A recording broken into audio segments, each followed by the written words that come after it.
Hello aspirants. So இன்னைக்கு நம்ம chemistry பார்க்கலாம். Alright. So chemistry ல முதல்ல சொன்ன மாதிரி class 8, class 9, class 10 ல இருக்கிற important topics, syllabusல இருக்கிற topics எல்லாமே கவர் பண்ணியிருக்கோம்.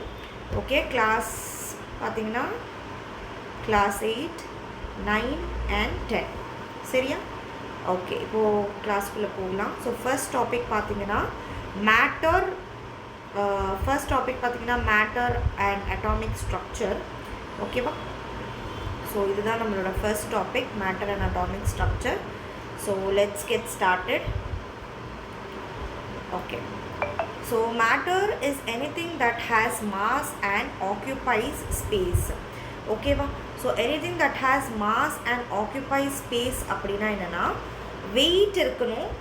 இப்போ ஒரு பர்டிகுலர் ஏரியாவை அதுக்கு ஒரு ஷேப் அண்ட் சைஸ் இருக்கணும். ஓகே, நான் எங்கேயாவது வச்சா என்னால் அந்த பொருளை வைக்க முடியணும். ஸோ அப்போது அந்த பொருளை நம்ம என்ன சொல்லுவோம் அப்படின்னு பார்த்தீங்கன்னா மேட்டர் அப்படின்னு சொல்லுவோம். ஸோ தட் இஸ் நம்ம பார்க்குற எல்லாமே என்னது மேட்டர். ஓகே, மேட்டர்னால் எப்படி இருக்கணும், அதுக்கு ஒரு மாஸ் இருக்கணும், அது ஸ்பேஸை ஆக்குபை பண்ணணும். ஸோ மேட்ரு பார்த்தீங்கன்னா it exist in 3 states: solid, liquid and gases. So இதுதான் நம்ம சின்ன வயசுலேருந்தே படிச்சுட்டு வரோம். மேட்ரு பார்த்தீங்கன்னா 3 states ஆஃப் மேட்டர் இருக்குது: சாலிட், லிக்விட் அண்ட் கேஸ். சரியா? அடுத்தது, solids have definite shape and volume. So சாலிடாக இருந்துச்சுன்னா சாலிட்க்கு என்ன இருக்கும், ஷேப் இருக்கும், அப்புறம் டெஃபினட் ஷேப் இருக்கும், வால்யூம் இருக்கும். வால்யூம்னா என்னது, அதுக்கு ஒரு ஹைட் இருக்கும், லென்த் இருக்கும், பிரெத் இருக்கும், ஹைட் இருக்கும். ஸோ இந்த மாதிரி இருந்துச்சுன்னா அது என்னது, சாலிட் அப்படின்னு சொல்லுவோம். சரியா? அடுத்தது பார்த்தீங்கன்னா liquids have definite volume but no definite shape. Okay, volume இருக்கும். லிக்விடை நீங்கள் ஏதோ ஒரு கண்டெய்னருக்குள்ளே போட முடியும், பட் அதுக்கு வால்யூம் இருக்கும். ஓகேவா? வால்யூம்னா என்னது, அது ஒரு 3 dimensional கண்டெய்னருக்குள்ளே நம்ம லிக்விடை போட முடியும். அப்போ அது என்னது, லிக்விடுக்கு வால்யூம் இருக்குது அப்படின்னு அர்த்தம். பட் லிக்விடுக்கு நீங்கள் எந்த ஷேப்புக்குள்ளே போடுறீங்களோ அந்த ஷேப் அது அக்வயர் பண்ணிக்கும். நான் ஒரு டப்பா என்ன சொல்கிறது, ஸ்கொயராக இருக்கிற ஒரு டப்பாக்குள்ளே போடுறேன், இல்லை சிலிண்டர் மாதிரி இருக்கிற ஒரு டப்பாக்குள்ளே போடுறேன், எந்த மாதிரியான ஷேப்பில் நீங்கள் போடுறீங்களோ அந்த மாதிரியான ஷேப் லிக்விட்ஸ்க்கு வந்துடும்.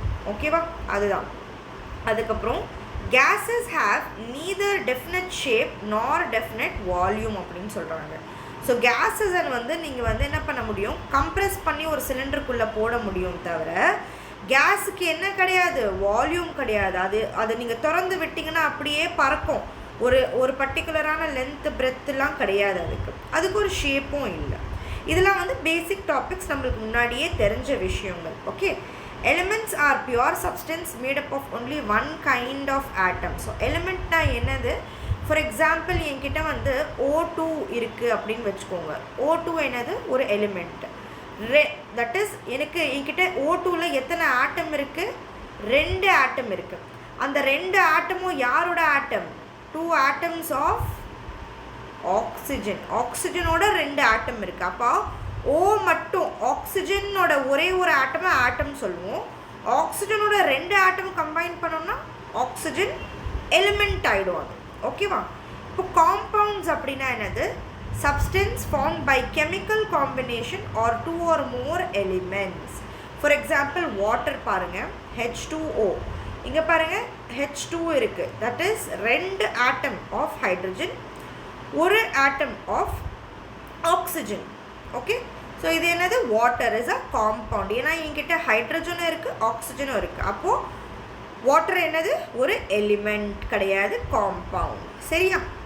H2 என்றது ஒரு எலிமெண்ட் அப்படின்னு சொல்லுவோம், O2 என்றது ஒரு எலிமெண்ட் அப்படின்னு சொல்லுவோம். சேம் ஆட்டம் 2 இருந்துச்சுன்னா அது எலிமெண்ட் அப்படின்னு சொல்லுவோம். சரியா? 2, 3 எலிமெண்ட்ஸ் டுகெதராக இருந்துச்சுன்னா அதை காம்பவுண்ட் அப்படின்னு சொல்லுவோம். புரியுதுன்னு நம்புகிறேன். So let's go into the next slide. Okay, so okay, இப்போ பாருங்கள், mixtures are physical combination of 2 or more substances. So இப்போ மிக்ஸ்சர் அப்படின்னா என்னது, நம்மளுக்கு தெரியும், இது ஃபிசிக்கல் மிக்ஸ் பண்ணுறது, அதுதான் மிக்ஸ்சர் அப்படின்னு சொல்லுவோம் இல்லையா. ஃபார் எக்ஸாம்பிள் என்கிட்ட வந்துட்டு சோடியம் குளோரைடு இருக்குது ஒரு சால்ட்டு, அது கூட இன்னொரு சால்ட் இருக்குது sodium hydrogen carbonate, that is NaHCO3. இந்த ரெண்டு சால்ட்டும் மிக்ஸ் பண்ணிட்டேன் அப்படின்னா அது என்னது மிக்ஸ்சர் அப்படின்னு சொல்லுவோம். Okay, mixture are physical combination of 2 or more substance together. Okay, இது basic. Atoms are smallest particles of elements that take part in chemical reactions. So atomனா என்னது, ஒரு எலிமெண்ட்டோட சின்ன பார்ட்டை வந்து ஆட்டம் அப்படின்னு சொல்லுவோம்.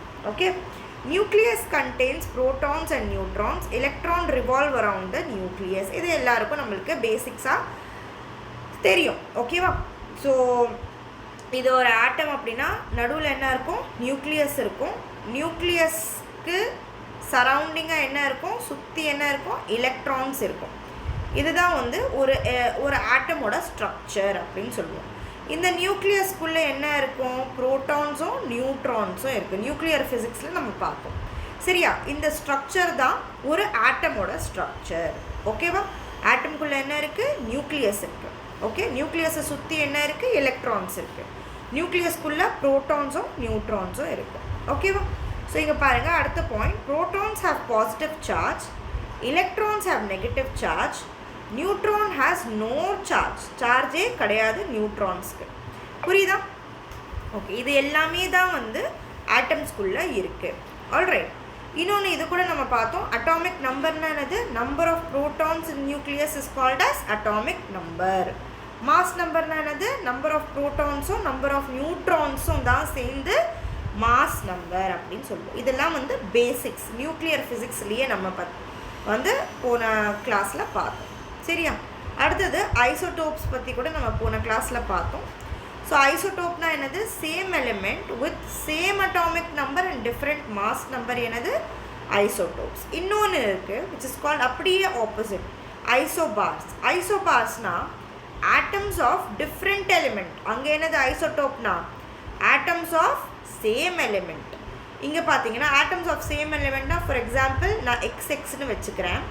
ஓகேவா? நம்ம எப்போவுமே அட்டாமிக் நம்பர் கீழே எழுதுவோம், மாஸ் நம்பர் வந்து மேலே எழுதுவோம். ஓகே, இது ஃபார் எக்ஸாம்பிள் ஐசோடோப்ஸ்க்கு சொல்கிறேன், ஐசோடோப்ஸ்.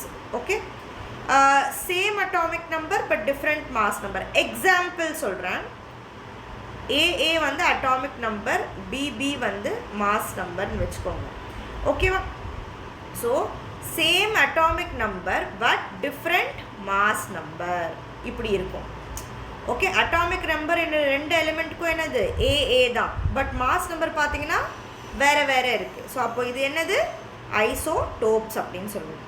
அதே ஐசோபாரோட எக்ஸாம்பிள் எப்படி எடுக்கலாம், okay, atoms of different elements, that is எலிமெண்ட்டே வேறு XY with same mass number but different atomic number. mass number ரெண்டுத்துக்குமே சேம் தான், மாஸ் நம்பர் ரெண்டுக்குமே சேம் தான், பட் என்ன இருக்குது, அட்டாமிக் நம்பர் ரெண்டு பேருக்குமே டிஃப்ரெண்ட் அப்படின்னு சொல்கிறாங்க. இப்போ தெரியுதா நம்ம எப்படி எழுதியிருக்கேன், அட்டாமிக் நம்பர் எல்லாருக்குமே டிஃப்ரெண்ட்டாக எழுதியிருக்கேன். A and C different element, but என்ன சேமாக இருக்குங்க, மாஸ் நம்பர் மட்டும் சேமாக இருந்துச்சு அப்படின்னா அவங்க யார், ஐசோபார்.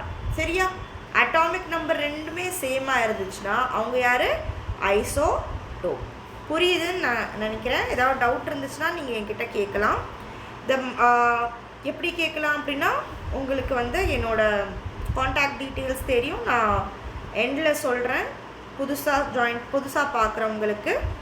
ஓகேவா?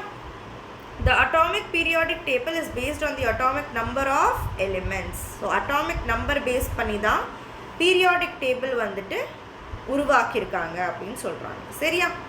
Okay, elements in the same group of the periodic table have similar chemical properties. So இப்போ குரூப்னா என்ன, குரூப்னா என்ன, காலம்னா என்ன, பீரியட்னா என்ன, எனக்கு தெரியல மேம் குரூப்னா என்ன அப்படின்னு கேட்டிங்கன்னா, இப்போ பார்த்தீங்கன்னா அட்டாமிக் பீரியாடிக் டேபிளில் உங்களுக்கு சேம் குரூப் இந்த மாதிரி வந்து ரோஸ் அண்ட் காலம்ஸ் இருக்கும் அட்டாமிக் டேபிள், பீரியாடிக் டேபிளில். சரியா? இந்த மாதிரி ரோஸ் அண்ட் காலம்ஸ் இருக்கும். ஸோ இது பார்த்தீங்கன்னா இது எல்லாமே வந்து காலம். சரியா? இது எல்லாமே வந்து rose. Okay, groups and periods அப்படின்னு சொல்லுவோம். சரியா, ரோஸ் அண்ட் காலம்ஸ் அப்படின்னு சொல்லுவோம். சரியா, ஸோ நீளமாக இருக்கிறது என்னது, இது காலம், இந்த மாதிரி இருக்கிறது ரோஸ் அப்படின்னு சொல்லுவோம். சரியா, ஸோ சேம் குரூப்பில் இருக்கிறவங்க, குரூப்னால் வந்து காலமில் இருக்கிறவங்க. சரியா, ரோவில் இருக்கிறவங்க எல்லாருமே யார், பீரியட் அப்படின்னு சொல்லுவோம். சரியா, இரேஸ் பண்ண முடியல, ரொம்ப சின்னதாக இரேஸ் ஆகுது. Okay fine, alright.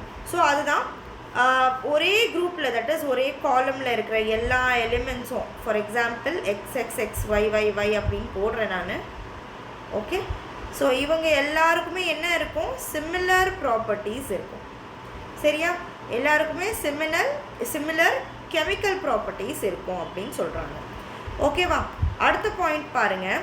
Nobel gases are chemically inert due to complete outer shells. So noble கேஸஸ்னால் என்ன அப்படின்னு பார்த்தீங்கன்னா, இப்போ நம்மளோட பீரியாடிக் டேபிள் இருக்கு இல்லையா, அதில் வந்து லாஸ்ட்டு குரூப்பில் இருக்கிறவங்க வந்து, லாஸ்ட்டு காலமில் இருக்கிறவங்க வந்து நோபல் கேஸஸ் அப்படின்னு சொல்லுவோம். நோபல் கேஸஸ்னால் இன்னர்ட் அப்படின்னா என்னதுன்னா, அவங்க எந்த ஒரு கெமிக்கல் ரியாக்ஷன்லேயும் பார்ட்டிசிபேட் பண்ண மாட்டாங்க. ஏன் அப்படின்னு பார்த்தீங்கன்னா, அவங்களோட லாஸ்ட்டில் இருக்கிற அவங்களோட ஷெல் வந்து கம்ப்ளீட்டாக இருக்கும். கம்ப்ளீட்னா என்ன மேம் அப்படின்னு நீங்கள் கேட்கலாம். கம்ப்ளீட் அப்படின்னா, ஃபார் எக்ஸாம்பிள் லாஸ்ட் ஷெல்லில் இருக்கிற எலக்ட்ரான்ஸ் வந்துட்டு இன்கேஸ் 8 எலக்ட்ரான்ஸ் இருந்துச்சு அப்படின்னா அவங்க என்னது ஆக்டேட் ஸ்ட்ரக்சரை ஃபுல்ஃபில் பண்ணுறாங்கன்னு அர்த்தம். ஸோ ஒரு ஆக்டேட் ரூல்னு ஒன்று இருக்குது கெமிஸ்ட்ரியில். அவங்க என்ன சொல்லுவாங்கன்னா, ஒரு எலிமெண்ட்டோட லாஸ்ட் ஷெல்லில் வந்து 8 எலக்ட்ரான் இருந்துச்சு அப்படின்னா அது வந்து அந்த பர்டிகுலரான எலிமெண்ட் வந்து ஆக்டேட் ரூலை ஃபாலோ பண்ணுது அப்படின்னு அர்த்தம். சரி, ஆக்டேட் ரூலை ஃபாலோ பண்ணால் என்ன மேம் அப்படின்னு கேட்டால், ஆக்டேட் தட் இஸ் 8 எலக்ட்ரான் இருக்குது லாஸ்ட் ஆர்பிட்டில் அப்படின்னா அந்த பர்டிகுலரான எலிமெண்ட் வந்து ரொம்ப ஸ்டேபிளாக இருக்கும். அதுக்கு வந்து நம்ம பாருங்கள், ஒரு கெமிக்கல் ரியாக்ஷன் எப்போ நடக்கும் அப்படின்னா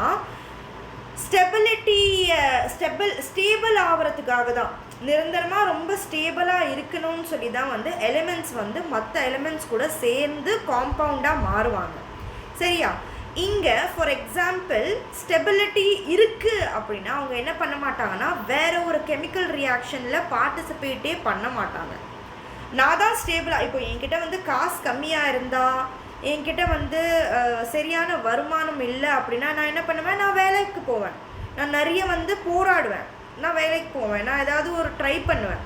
கரெக்டாக, எதுக்காக, பணத்தை சம்பாதிக்கிறதுக்காக நான் என்ன செய்வேன், வேலை செய்வேன்.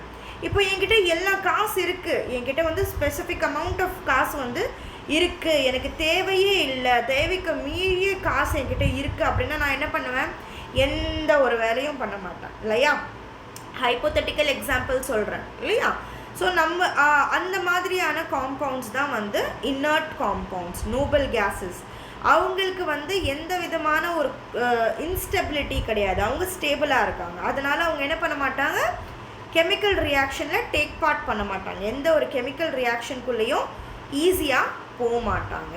சரியா, ஸோ நோபல் கேஸஸ்னால் யார், அவங்களோட லாஸ்ட் ஷெல் இருக்கு இல்லையா, அவங்களோட லாஸ்ட் ஷெல்லில் 8 எலக்ட்ரான் இருந்துச்சு அப்படின்னா அவங்க என்னது, ஆக்டேட் ஸ்ட்ரக்சர், ஆக்டேட் ரூலை ஃபாலோ பண்ணுறாங்கன்னு அர்த்தம்.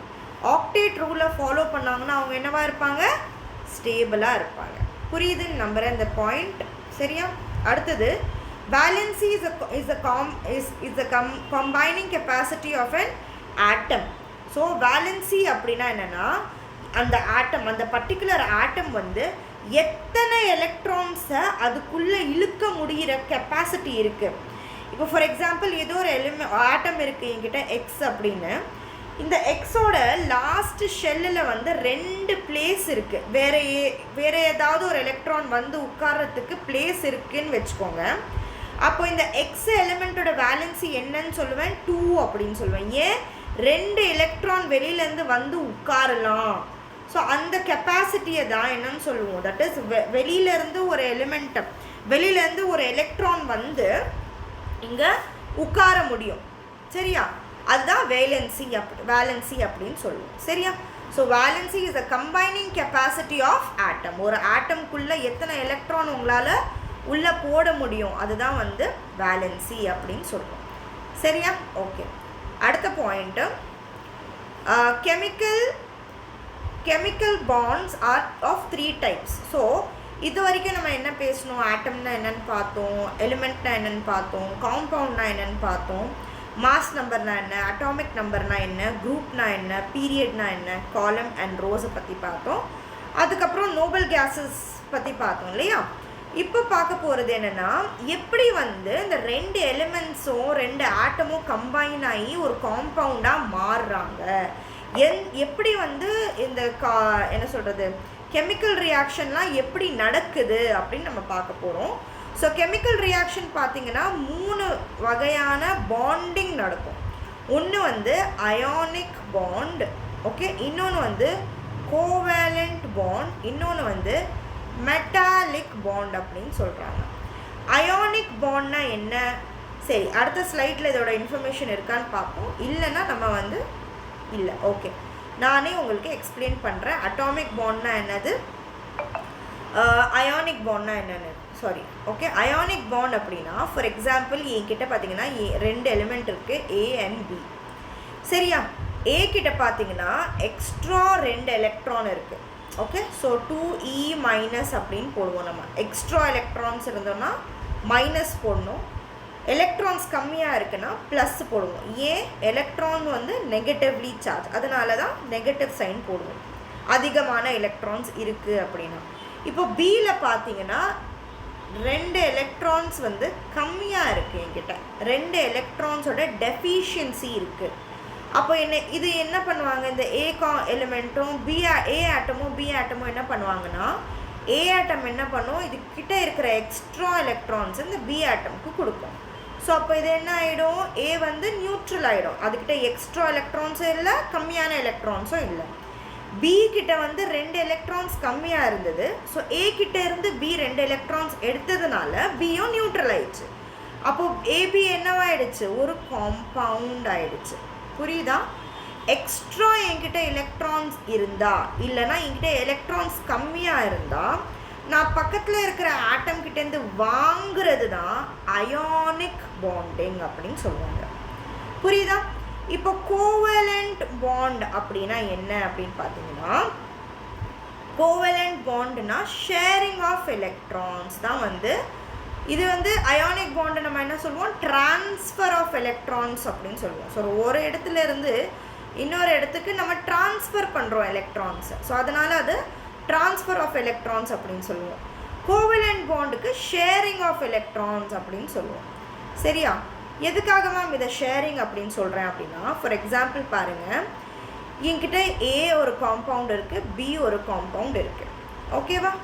இங்கேயும் என்கிட்ட வந்து ஒரு எலக்ட்ரான் எக்ஸ்ட்ராவாக இருக்குது, இங்கேயும் ஒரு எக்ஸ்ட்ராவாக இருந்துச்சுன்னா மைனஸ்னு போடணும். ஒரு எலக்ட்ரான் இங்கேயும் என்கிட்ட எக்ஸ்ட்ராவாக இருக்குது, இந்த பக்கமும் எலக்ட்ரான் வந்து ஒன்று என்கிட்ட எக்ஸ்ட்ராவாக இருக்குது. ஓகே, ஆனால் இதுக்கும் எனக்கு வந்து ஒரு எலக்ட்ரான் தேவை, இதுக்கும் என்கிட்ட ஒரு எலக்ட்ரான் தேவை. தட் இஸ் எதுக்காக, ஒரு ஸ்டேபிள் ஃபார்முக்கு வரத்துக்காக ஏக்கும் ஒரு எலக்ட்ரான் தேவைப்படுது, பிக்கும் ஒரு எலக்ட்ரான் தேவைப்படுது. அப்போ இவங்க 2 பேரும் என்ன டிசைட் பண்ணுவாங்க அப்படின்னா, ஏபி நம்ம வந்து சேர்ந்துக்கலாம், உன்கிட்ட இருக்கிற அந்த ஒரு எலக்ட்ரானும் என்கிட்ட இருக்கிற ஒரு எலக்ட்ரானும் நம்ம 2 பேரும் என்ன பண்ணிக்கலாம், ஷேர் பண்ணிக்கலாம். ஷேர் பண்ணி இப்போ உன்கிட்ட இருக்கிற எலக்ட்ரானும் எனக்குள்ளே தான் வரும், என்கிட்ட இருக்கிற எலக்ட்ரானும் உனக்குள்ளே வரும் அப்படின்னு சொல்கிறாங்க. புரியுதா? ஓகேவா? ஸோ ஃபார் எக்ஸாம்பிள் நான் ஸ்ட்ரக்சரில் வரைகிறேன், அதுதான் வந்து ஷேரிங் அப்படின்னு சொல்லுவோம். ஸோ ஏ கிட்ட என்ன பார்த்தீங்கன்னா ஒரு எலக்ட்ரான் இருக்குது, பி கிட்டையும் ஒரு எலக்ட்ரான் இருக்குது. சரியா? ஸோ ஏ வந்து இந்த மாதிரி இந்த எலக்ட்ரான் எடுத்துக்கும், பி வந்து இந்த மாதிரி எலக்ட்ரான் எடுத்துக்கும். ஸோ அப்போ பிக்கு 2 எலக்ட்ரான் தேவை, அது கிடச்சிருச்சு. அதே மாதிரி ஏக்கு தேவையான 2 எலக்ட்ரானும் ஏக்கு கிடச்சிருச்சு. அந்த மாதிரி அதுக்குள்ளேயே எலக்ட்ரான் வச்சு பட் ஷேர் பண்ணிப்பாங்க. அந்த ஒரு எலக்ட்ரானை வந்து ஏ கிட்ட இருக்கிற ஒரு எலக்ட்ரான் பி ஷேர் பண்ணிக்கும், பி கிட்ட இருக்கிற ஒரு எலக்ட்ரான் வந்து ஏ ஷேர் பண்ணிக்கும். அந்த மாதிரியான ஷேரிங்கில் வர பாண்டிங்கை வந்து கோவேலண்ட் பாண்ட் அப்படின்னு சொல்லுவாங்க. சரியா? மெட்டாலிக் பாண்ட்னா வந்து this is a kind of bonding where ரெண்டு மெட்டல்ஸ் வந்து சேருவாங்க. இதோட கான்செப்ட் வந்து கொஞ்சம் டீப்பாக இருக்கும். இதில் வந்து அயானிக் அண்ட் கோவலண்ட் ரெண்டுமே பார்ஷலாக இருக்கும். அது பாதி இது பாதி மாதிரி இருக்கும்.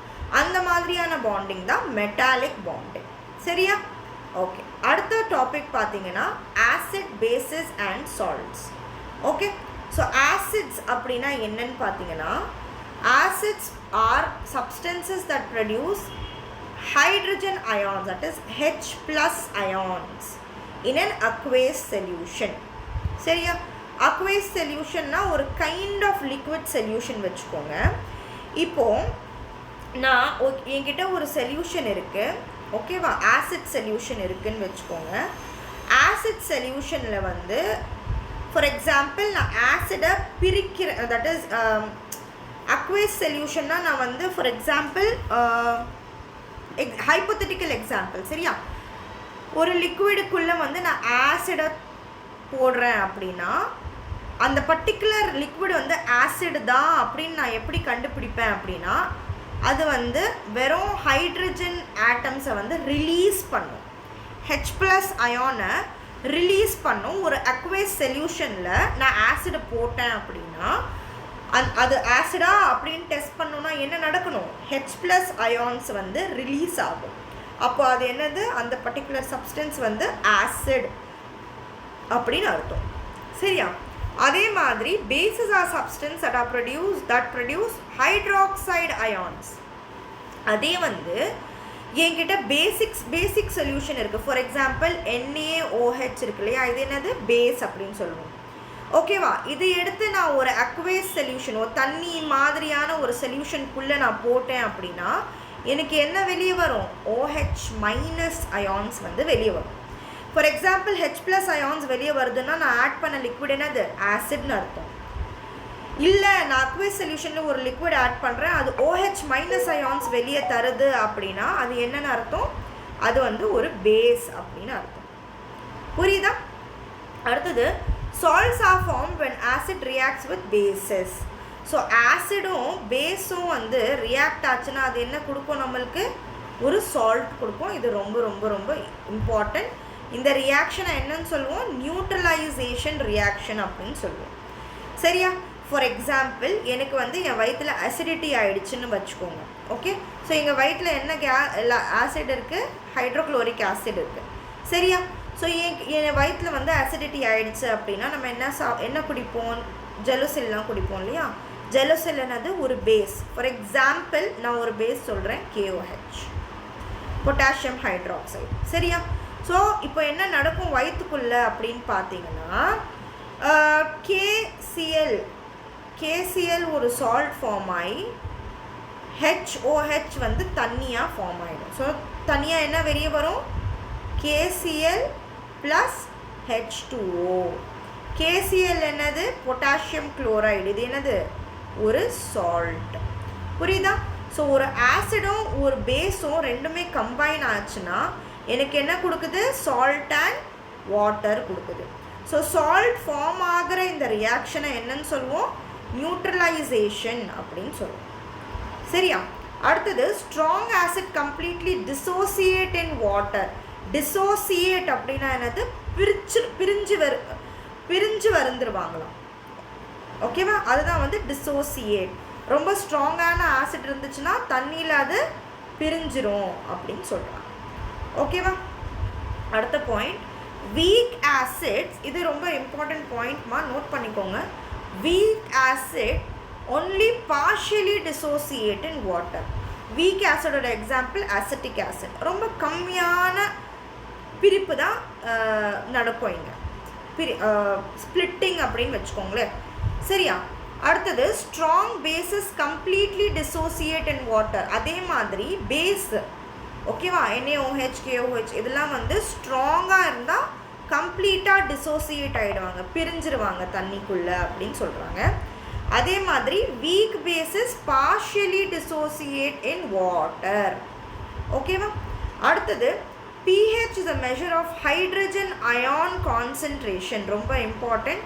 pHனா என்னது? எவ்வளோ ஹைட்ரஜன் அயான், எத்தனை H+ அயான் இருக்குது அப்படின்னு பார்க்குறது தான் pH மெஷர் அப்படின்னு சொல்லுவாங்க. ஓகேவா? pH less than 7 indicate acidic solution. So pHனா ஒரு மெஷர், ஒரு வேல்யூ. அந்த வேல்யூ வந்து 7ஓட கம்மியாக இருந்துச்சுன்னா அந்த சொல்யூஷன் என்னவாக இருக்கும்? அசிடிக் சொல்யூஷனாக இருக்கும் அப்படின்னு சொல்கிறாங்க. 7ஐ விட அதிகமாக இருந்துச்சுன்னா அதை வந்து பேசிக் சொல்யூஷன் அப்படின்னு சொல்லுவாங்க. 7க்கு ஈக்குவலாக இருக்குன்னா அது பியோர் வாட்டர் அப்படின்னு சொல்லுவாங்க. சரியா? அதுக்கப்புறமா நம்ம ஒரு சொல்யூஷனை லிக்விட் ஆசிடா பேசிக்கா அப்படின்னு ஃபைண்ட் அவுட் பண்ணுறதுக்கு நம்மளுக்கு ஒரு சில இண்டிகேட்டர்ஸ் தேவைப்படும். அந்த இண்டிகேட்டர்ஸ் நேச்சுரலாகவும் இருக்கும், சிந்தட்டிக்காகவும் இருக்கும். சரியா? ஆர்டிஃபிஷியலாக செஞ்ச இண்டிகேட்டர்ஸாக கூட இருக்கலாம். ஸோ இண்டிகேட்டர்ஸ் பார்த்திங்கன்னா லித்மஸ், ஃபினாஃப்திலின், மெத்தில் ஆரஞ்ச் இதெல்லாம் வந்து ஒரு சொல்யூஷன் ஆசிடா பேஸான்னு சொல்லி காட்டுற இண்டிகேட்டர்ஸ். சரியா? அடுத்தது நியூட்ரலைசேஷன் ரியாக்ஷன். நான் இப்போ தான் சொன்னேன், ஆசிடும் பேஸும் என்ன கொடுக்கும்? சால்ட் அண்ட் வாட்டரை கொடுக்கும். இது ரொம்ப ரொம்ப இம்பார்ட்டண்ட். சரியா? Acid rain is caused by oxides of sulphur and nitrogen dissolving in rain water. So water, rain water எப்படி ஆசிடாக மாறுது அப்படின்னா, நம்ம அட்மாஸ்பியரில் ஆக்சைட்ஸ் ஆஃப் சல்ஃபரும் நைட்ரஜனும் இருந்துச்சுன்னா அது வாட்டர் கூட கம்பைன் ஆகி அந்த வாட்டரை ஆசிடாக மாற்றிடும். சரியா? அதனால தான் நம்மளோட ரெயினில் ஆசிடோட பார்ட்டிகல்ஸ் இருக்கிறதுனால ரெயினை அசிடிக் ரெயின் அப்படின்னு சொல்லுவாங்க. சரியா? ஓகே. அடுத்த point, hydrochloric acid. Hydrochloric acid is present in gastric juice. இப்போ நான் சொன்னேன் இல்லையா, வயிற்றில் என்ன ஜூஸ் இருக்குது? ஹைட்ரோக்ளோரிக் ஆசிட் இருக்குது இந்த ஹியூமன் ஸ்டமக். சரியா? Sodium hydroxide. சோடியம் ஹைட்ராக்சைடு என்னோட பேர் என்னது? Caustic soda. இந்த point important. Is used in soap making. So எந்த பேஸ் யூஸ் பண்ணுறாங்க? Sodium hydroxide, NaOH. இதை பேர் என்னது? Caustic soda. Is used in soap making. Sulphuric acid is called as king of chemical. Sulphuric ஆசிட்னா என்னது? H2SO4. Sulphuric ஆசிடை வந்து king of chemicals அப்படின்னு சொல்லுவோம். ஏன்னா அது ரொம்ப ரொம்ப அதிகமாக நம்ம இண்டஸ்ட்ரீஸில் அதை யூஸ் பண்ணுறோம். சரியா? அடுத்தது காமன் சால்ட். நம்ம வீட்டில் யூஸ் பண்ணுற சால்ட் என்னது? Sodium chloride, NaCl is obtained from sea water and it is used in foods. சரியா? அதுக்கப்புறம் பேக்கிங் சோடானா என்னது? சோடியம் ஹைட்ரஜன் கார்பனேட் தான் பேக்கிங் சோடா அப்படின்னு சொல்லுவோம். அதுவும் நம்ம குக்கிங்லேயும் யூஸ் பண்ணுவோம், ஆன்டாசிடாக கூட யூஸ் பண்ணுவோம். ஆன்டாசிட்னா என்னது? ஆசிடோட திறமையை, ஆசிடோட ஸ்ட்ரென்த்தை குறைக்கிறது என்னது? பேஸ் தான். ஸோ இதை வந்து ஆன்டாசிட், தட் இஸ் இந்த ஜெலுசில்லாம் வந்து நிறைய ஆன்டாசிடாக கூட நம்ம யூஸ் பண்ணுவோம். ஆசிடுக்கு ஆப்போசிட் தான் ஆன்டாசிட் அப்படின்னு சொல்லுவோம். சரியா? பேக்கிங் சோடாவை யூஸ் பண்ணுவோம். Sodium hydrogen carbonate. வாஷிங் சோடாவோட ஃபார்முலா பார்த்தீங்கன்னா சோடியம் பைகார்பனேட் அப்படின்னு சொல்லுவோம். Na2CO3. இதான் சோடியம் பைகார்பனேட். இதில் .10H2O அப்படின்னா இதில் வந்து 10 மாலிக்யூல்ஸ் ஆஃப் வாட்டர் இருக்குது. ஓகேவா? இது வந்து sodium bicarbonate with 10 molecules of water அப்படின்னு சொல்லுவோம். இது எதுக்காக யூஸ் பண்ணுறோம்? Cleaning and water softening. Hard வாட்டராக இருந்துச்சுன்னா அந்த வாட்டரோட இது ஃபீச்சரை சேஞ்ச் பண்ணுறதுக்காக அதில் நம்ம என்ன யூஸ் பண்ணுவோம்? வாஷிங் சோடியா, சோடியம் பைகார்பனேட். ஓகேவா?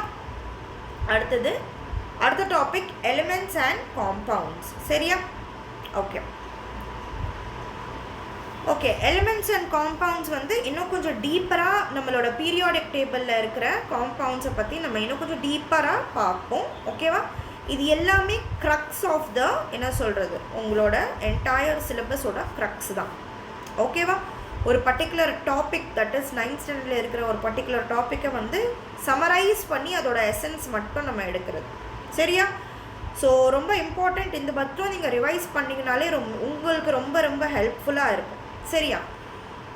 இன்னொன்று என்ன அப்படின்னு பார்த்தீங்கன்னா, நான் பிளாட்ஃபார்மில் போட்டிருக்கிற ஃப்ரீ டெஸ்ட்டும் வந்து நிறைய பேர் ஸ்கிப் பண்ணாமல் அட்டன் பண்ணுங்கள். நீங்கள் ஸ்கிப் பண்ணிங்க அப்படின்னா நீங்கள் ஒரு ரொம்ப நல்ல ஒரு குவாலிட்டி, அது வந்து நீங்கள் வெளியே போனீங்கன்னா அதே டெஸ்ட் பேட்ச்லாம் போட்டாங்கன்னா அது அட்லீஸ்ட் மினிமம் 5000 rupees கொடுத்து டெஸ்ட் பேட்ச் போடுவாங்க. ஓகேவா? ஸோ உங்களுக்கு அவ்வளோ காசு வந்து செலவு பண்ணாமல் நீங்கள் வந்து 9 டெஸ்ட் ஃப்ரீயாக எழுதுறீங்க, ஒவ்வொரு யூனிட் டெஸ்ட்டும் எழுதுறீங்க. அதுவும் இல்லாமல் ஜிஎஸ்க்கு தனி மாக் டெஸ்ட் பார்த்தீங்கன்னா ஜிஎஸ் ப்ளஸ் மேத்ஸ் மாக் டெஸ்ட்டே உங்களுக்கு 3க்கு மேலே மாக் டெஸ்ட் இருக்குது. இந்த ஃப்ரீ டெஸ்ட்லாம் நீங்கள் அட்டென்ட் பண்ணீங்க அப்படின்னா இப்போ கூட அது வந்து பிளாட்ஃபார்மில் நான் கொடுத்துருக்குற டேட்டில் நீங்கள் ஃப்ரீயாக ஆக்சஸ் பண்ணலாம். தயவு செஞ்சு ஃப்ரீயாக இருக்குது அப்படின்னு சொல்லிட்டு ரொம்ப லெத்தார்ஜிக்காக விட்டுறாதீங்க. டெஸ்ட்டு வந்து ரொம்ப ரொம்ப தரோவாக ரொம்ப லாயலாக கமிட்டடாக நீங்கள் அட்டென்ட் பண்ணுங்கள். நீங்கள் இந்த டெஸ்ட்டு அட்டென்ட் பண்ணுற விதத்துலேயே நீங்கள் ப்ரிலிம்ஸை கிளியர் பண்ணலாம். உங்களுக்கு நான் ஷார்ட் டிப்ஸ் தரேன், நடுவில் பேசுகிறேன், உங்களுக்கு ஹெல்ப்ஃபுல்லாக தான் இருக்கும். சரியா? ஆல்ரெடி பிளாட்ஃபார்ம்குள்ளே தட் இஸ் mashudafirdos.graphic.comன்ற பிளாட்ஃபார்ம்குள்ளே ஃப்ரீ கோர்ஸில் எல்லா டெஸ்ட்டும் அப்லோட் பண்ணியாச்சு. நான் வந்து இந்த பர்டிகுலர் டேட்டில் தான் நீங்கள் டெஸ்ட் அட்டென்ட் பண்ணணுன்னு வச்சுருக்கேன். நீங்கள் வந்து அந்த பர்டிகுலர் டேட்டில் போய் அந்த டெஸ்ட் அட்டென்ட் பண்ணுங்கள். சரியா? எப்படி மேம் டெஸ்ட் அட்டென்ட் பண்ணணும், படிக்கவே இல்லை, மெட்டீரியலே இல்லை அப்படின்னா, ஒரு சில பேர் படிச்சிருப்பீங்க. நீங்கள் வந்து என்ன டெஸ்ட் இருக்குதுன்னு பார்த்துட்டு இந்த வாரம் இந்த சண்டே டெஸ்ட் இருக்கு இல்லையா, அந்த சண்டே டெஸ்ட் வந்து அந்த பிளாட்ஃபார்ம்குள்ளே போய் இங்கே இந்த சண்டே என்ன டெஸ்ட் வரப்போகுது, யூனிட் 3 அண்ட் யூனிட் 4 வரப்போகுது. Unit 1 and unit 2 last Sunday எழுதுனீங்க, இந்த Sunday unit 3 and unit 4 test வரப்போகுது. ஸோ வந்து என்ன பண்ணுங்கள் அப்படின்னா, உங்களால் படிக்க முடிஞ்சால் நீங்கள் படிங்க, இல்லை அப்படின்னா டெஸ்ட்டு 1 hour அட்டென்ட் பண்ணிவிட்டு ஒவ்வொரு கொஷினும் ரீட் பண்ணுங்கள், அதோட ஆப்ஷன்ஸை ரீட் பண்ணுங்கள். உங்களுக்கு தெரிஞ்ச ஆப்ஷனை வந்து டிக் பண்ணிக்கோங்க. அதுக்கப்புறமா 1 hour இந்த மாதிரி டெஸ்ட் அட்டென்ட் பண்ணதுக்கப்புறமா ஒவ்வொரு கொஷினும் நீங்கள் ரிசர்ச் பண்ணி அந்த கொஷினை பற்றி இன்ஃபர்மேஷன் எல்லாம் கேதர் பண்ணி ரிசர்ச் பண்ணி ஆன்சரை கண்டுபிடுங்க. அதுக்கப்புறமா ஆன்சர் கீழே ஆன்சரை செக் பண்ணிக்கோங்க. இந்த மாதிரி தான் வந்து டெஸ்ட்டு வச்சு நீங்கள் படிக்கலாம். ரொம்ப ரொம்ப இம்பார்ட்டண்ட்ப்பா. ஒரு எந்த காம்படிட்டிவ் எக்ஸாம் இருந்தாலும் சரி, டெஸ்ட் இல்லாமல் உங்களை நீங்கள் தயார்படுத்திக்க முடியாது. டெஸ்ட்டு ரொம்ப ரொம்ப ரொம்ப ரொம்ப இம்பார்ட்டண்ட். ஓகேவா? நீங்கள் இந்த வருஷம் உங்களோட பிளான் இல்லைனா கூட நீங்கள் வந்து நீங்கள் என்ன பண்ணலாம் அப்படின்னா ட்ரை பண்ணி பார்க்கலாம். இந்த 9 டெஸ்ட் ஃப்ரீ தான். சரியா? இல்லை மேம் நான் எப்படியாவது ப்ரிலிம்ஸ் கிளியர் பண்ணணும் இன்னொன்னா, உங்களுக்கு ஃப்ரீ டெஸ்ட் இல்லாமல் பெய்டு டெஸ்ட் கூட இருக்குது. பெய்ட் டெஸ்ட்டில் பார்த்தீங்கன்னா உங்களுக்கு மோர் தேன் 40+ Tamil, 40+ English, 21+ general studies test இருக்குது. இப்போ கூட நீங்கள் டைம் வேஸ்ட் பண்ணாமல் ஒரு நாளுக்கு 2 டெஸ்ட் மாதிரி கூட அட்டென்ட் பண்ணலாம். ஏன்னா ஜூலை 17th இந்த டெஸ்ட் பேட்ச் ஆரம்பிச்சது. ஸோ பெண்டிங் பேப்பர்ஸ்லாம் நீங்கள் படிக்கலாம். உட்காந்து எவ்வளோ கொஷின்ஸ் முடியுதோ அவ்வளோ கொஷின்ஸும் நீங்கள் ரிசர்ச் பண்ணி அதோட ஆன்சர்ஸை கண்டுபிடிச்சி இந்த டெஸ்ட் பேட்சை ஜாயின் பண்ணி இந்த டெஸ்ட் பேட்சோட கொஷின்ஸே நீங்கள் ரிசர்ச் பண்ணி படிச்சிங்கனாலே 60% to 70% ஆஃப் த சிலபஸ் நீங்கள் கவர் பண்ண மாதிரி ஆகிடும். அதுவும் இல்லாமல் இந்த கிராஷ் கோர்ஸில் வேறு நீங்கள் படிப்பீங்க. இந்த கிராஷ் கோர்ஸில் வேறு உங்களுக்கு 9 டெஸ்ட் இருக்குது. நீங்கள் இந்த கிராஷ் கோர்ஸோட 9 டெஸ்ட்டும் நான் கொடுத்துருக்குற questions that is free paid பேட்சோட டெஸ்ட்டும் நீங்கள் அட்டன் பண்ணி சால்வ் பண்ணி ஒவ்வொரு கொஷினாக பார்த்தீங்கனாலே உங்களுக்கு 100% நீங்கள் சின்சியராக பார்த்தீங்கன்னா கண்டிப்பாக நீங்கள் ப்ரிலிம்ஸ் இந்த வாட்டியே கிளியர் பண்ணலாம். இந்த 2 monthsலேயே நீங்கள் ப்ரிலிம்ஸை கிளியர் பண்ண முடியும். நீங்கள் எல்லாமே எனக்கு கண்டென்ட் வந்து ஃப்ரீலியே நான் படிப்பேன், ஃப்ரீலியே நான் டெஸ்ட் எழுதுவேன் அப்படின்னு இருந்தீங்கன்னா உங்களுக்காக ஒரு இன்வெஸ்ட்மெண்ட் பண்ணுறது தப்பே கிடையாது. நல்ல இருக்கிற கண்டென்ட் மேலே நீங்கள் இன்வெஸ்ட் பண்ணுறது தப்பே கிடையாது. நீங்கள் உட்காந்து கண்டென்ட்டை டிசைன் பண்ணி நோட்ஸ் எழுதி அதுக்கப்புறம் நீங்கள் கொஷின் ஃப்ரேம் பண்ணோன்னா உங்களுக்கு வந்து மாதக்கணக்கில் போயிடும். உங்களோட அந்த மாதக்கணக்கு ஒர்க்கை வந்து கன்ஃபைன் பண்ணி உங்களுக்கு ஒரு ரீசனபிளான ப்ரைஸில் கிடைக்கிது அப்படின்னா அதில் இன்வெஸ்ட் பண்ணி அதை யூஸ் பண்ணிங்கன்னா ரொம்ப ரொம்ப ரொம்ப ரொம்ப அதோட பெனிஃபிட்ஸை நீங்கள் பார்ப்பீங்க. வாங்கிட்டால் மட்டும் போதாது. இப்போது நான் பார்க்குறேன் ஃப்ரீ கண்டென்ட் ஃப்ரீ கோர்ஸ் சொன்னோன்னு நிறைய பேர் சேர்ந்துருக்கீங்க. 500+ ஸ்டூடெண்ட்ஸ் சேர்ந்துருக்கீங்க. பட் டெய்லி கிளாஸ் அட்டென்ட் பண்ணுறது, வீடியோஸ்லாம் பார்க்குறது, டெஸ்ட்லாம் அட்டென்ட் பண்ணுறது வெறும் 100+ ஸ்டூடெண்ட்ஸ் மட்டும்தான் பண்ணுறீங்க. மிச்சம் 400 ஸ்டூடெண்ட்ஸ் என்ன பண்ணுறீங்க? ஒன்றுமே பண்ணலை. கண்டென்ட் பெய்டாக இருந்தாலும் சரி, ஃப்ரீயாக இருந்தாலும் சரி, யூஸ் பண்ணால் மட்டும்தான் அதோட பெனிஃபிட் கிடைக்கும். சரியா? நீங்கள் இந்த ஃப்ரீ கண்டென்ட்டை நல்லபடியாக ரிவைஸ் பண்ணி நான் கொடுத்துருக்குற நோட்ஸ் உங்களுக்கு தெரியும். பிளாட்ஃபார்ம் நியூவாக இருக்கிறவங்க வந்து என்னை காண்டாக்ட் பண்ணுங்கள். வீடியோட லாஸ்ட்டில் நான் உங்களுக்கு என்னோடய நம்பரை ஷேர் பண்ணுறேன். ஆல்ரெடி தெரிஞ்சவங்களுக்கு அந்த பிளாட்ஃபார்ம் ashudafirdoz.graphy.com போயிட்டு ஃப்ரீ கண்டென்ட்டை யூஸ் பண்ணிங்கன்னா நீங்கள் எனக்கு எக்ஸாம் எழுதுனதுக்கப்புறம் நீங்கள் எனக்கு சொல்லுங்கள், மேம் நீங்கள் சொன்னது உண்மையாக ஈஸியாக இருந்துச்சா இல்லையா, என்னோடய கிளாஸஸும் சரி என்னோடய டெஸ்ட்டும் சரி உங்களுக்கு யூஸ்ஃபுல்லாக இருந்ததா இல்லையா, நீங்கள் எனக்கு அப்போது ஃபீட்பேக் கொடுங்க. சரியா? உண்மையாக நீங்கள் ப்ரிப்பேர் பண்ணுறீங்க, ஒரு சீரியஸாக ப்ரிப்பேர் பண்ணுற ஸ்டூடெண்ட்ஸ்க்கு மட்டும் நான் சொல்கிறேன். சீரியஸாக ப்ரிப்பேர் பண்ணுறீங்க அப்படின்னா இந்த பெய்டு கோர்ஸை, பெய்ட் டெஸ்ட் சீரீஸை வாங்குறது வந்து ஒரு பெஸ்ட்டான இன்வெஸ்ட்மெண்ட்டாக இருக்கும். சீரியஸாக ப்ரிப்பேர் பண்ணுறவங்களுக்கு சொல்கிறேன். சரியா? இல்லை மேம் சும்மா தான் பண்ணுறேன் அப்படின்னா நீங்கள் வாங்காதீங்க. ஏன்னா நான் வந்து ரொம்ப என்னோடய ஹார்ட் அண்ட் சோல் போட்டிருக்க ஒரு கண்டென்ட் இது, டெஸ்ட் சீரீஸ். ஃப்ரீயாக சும்மா அப்படின்னா வேண்டாம், வாங்காதீங்க. சரியா? சும்மா தான் மேம் ப்ரிப்பேர் பண்ணுறீங்கன்னா தயவு செஞ்சு வாங்காதீங்க. சீரியஸாக ப்ரிப்பேர் பண்ணுறீங்க, ஒரு மோட்டிவோடு ப்ரிப்பேர் பண்ணுறீங்க அப்படின்னா இந்த பெய்ட் டெஸ்ட் சீரீஸ் ஜஸ்ட் 999க்கு கிடைக்கும் உங்களுக்கு. ஓகேவா? 1000 rupeesக்கு உங்களுக்கு பெய்ட் டெஸ்ட் சீரீஸ் இருக்கும். ஜென்ரல் ஸ்டடீஸ்க்கு இன்னும் 10 டெஸ்ட் ஆட் பண்ணுவோம். நம்ம ஃபுல் மார்க் டெஸ்ட் பார்த்திங்கன்னா 10 ஃபுல் மார்க் டெஸ்ட் ஆட் பண்ண போகிறோம். ஓகே, ஸ்ப்ளிட் பண்ணி 100 கொஷின்ஸ்க்கு. ஸோ ஜென்ரல் தமிழ், ஜென்ரல் இங்கிலீஷ்க்கு 40 இருக்கும்.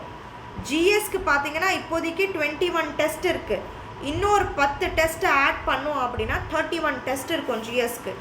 இத்தனை கொஷினும் நான் சொல்கிற மாதிரி படித்து ரிசர்ச் பண்ணி ஆன்சரை கண்டுபிடிச்சிங்கன்னா நீங்கள் மோர் தென் 80%, 70% ஆஃப் த சிலபஸ் வந்து நல்லா படித்த மாதிரி ஆகிடும்.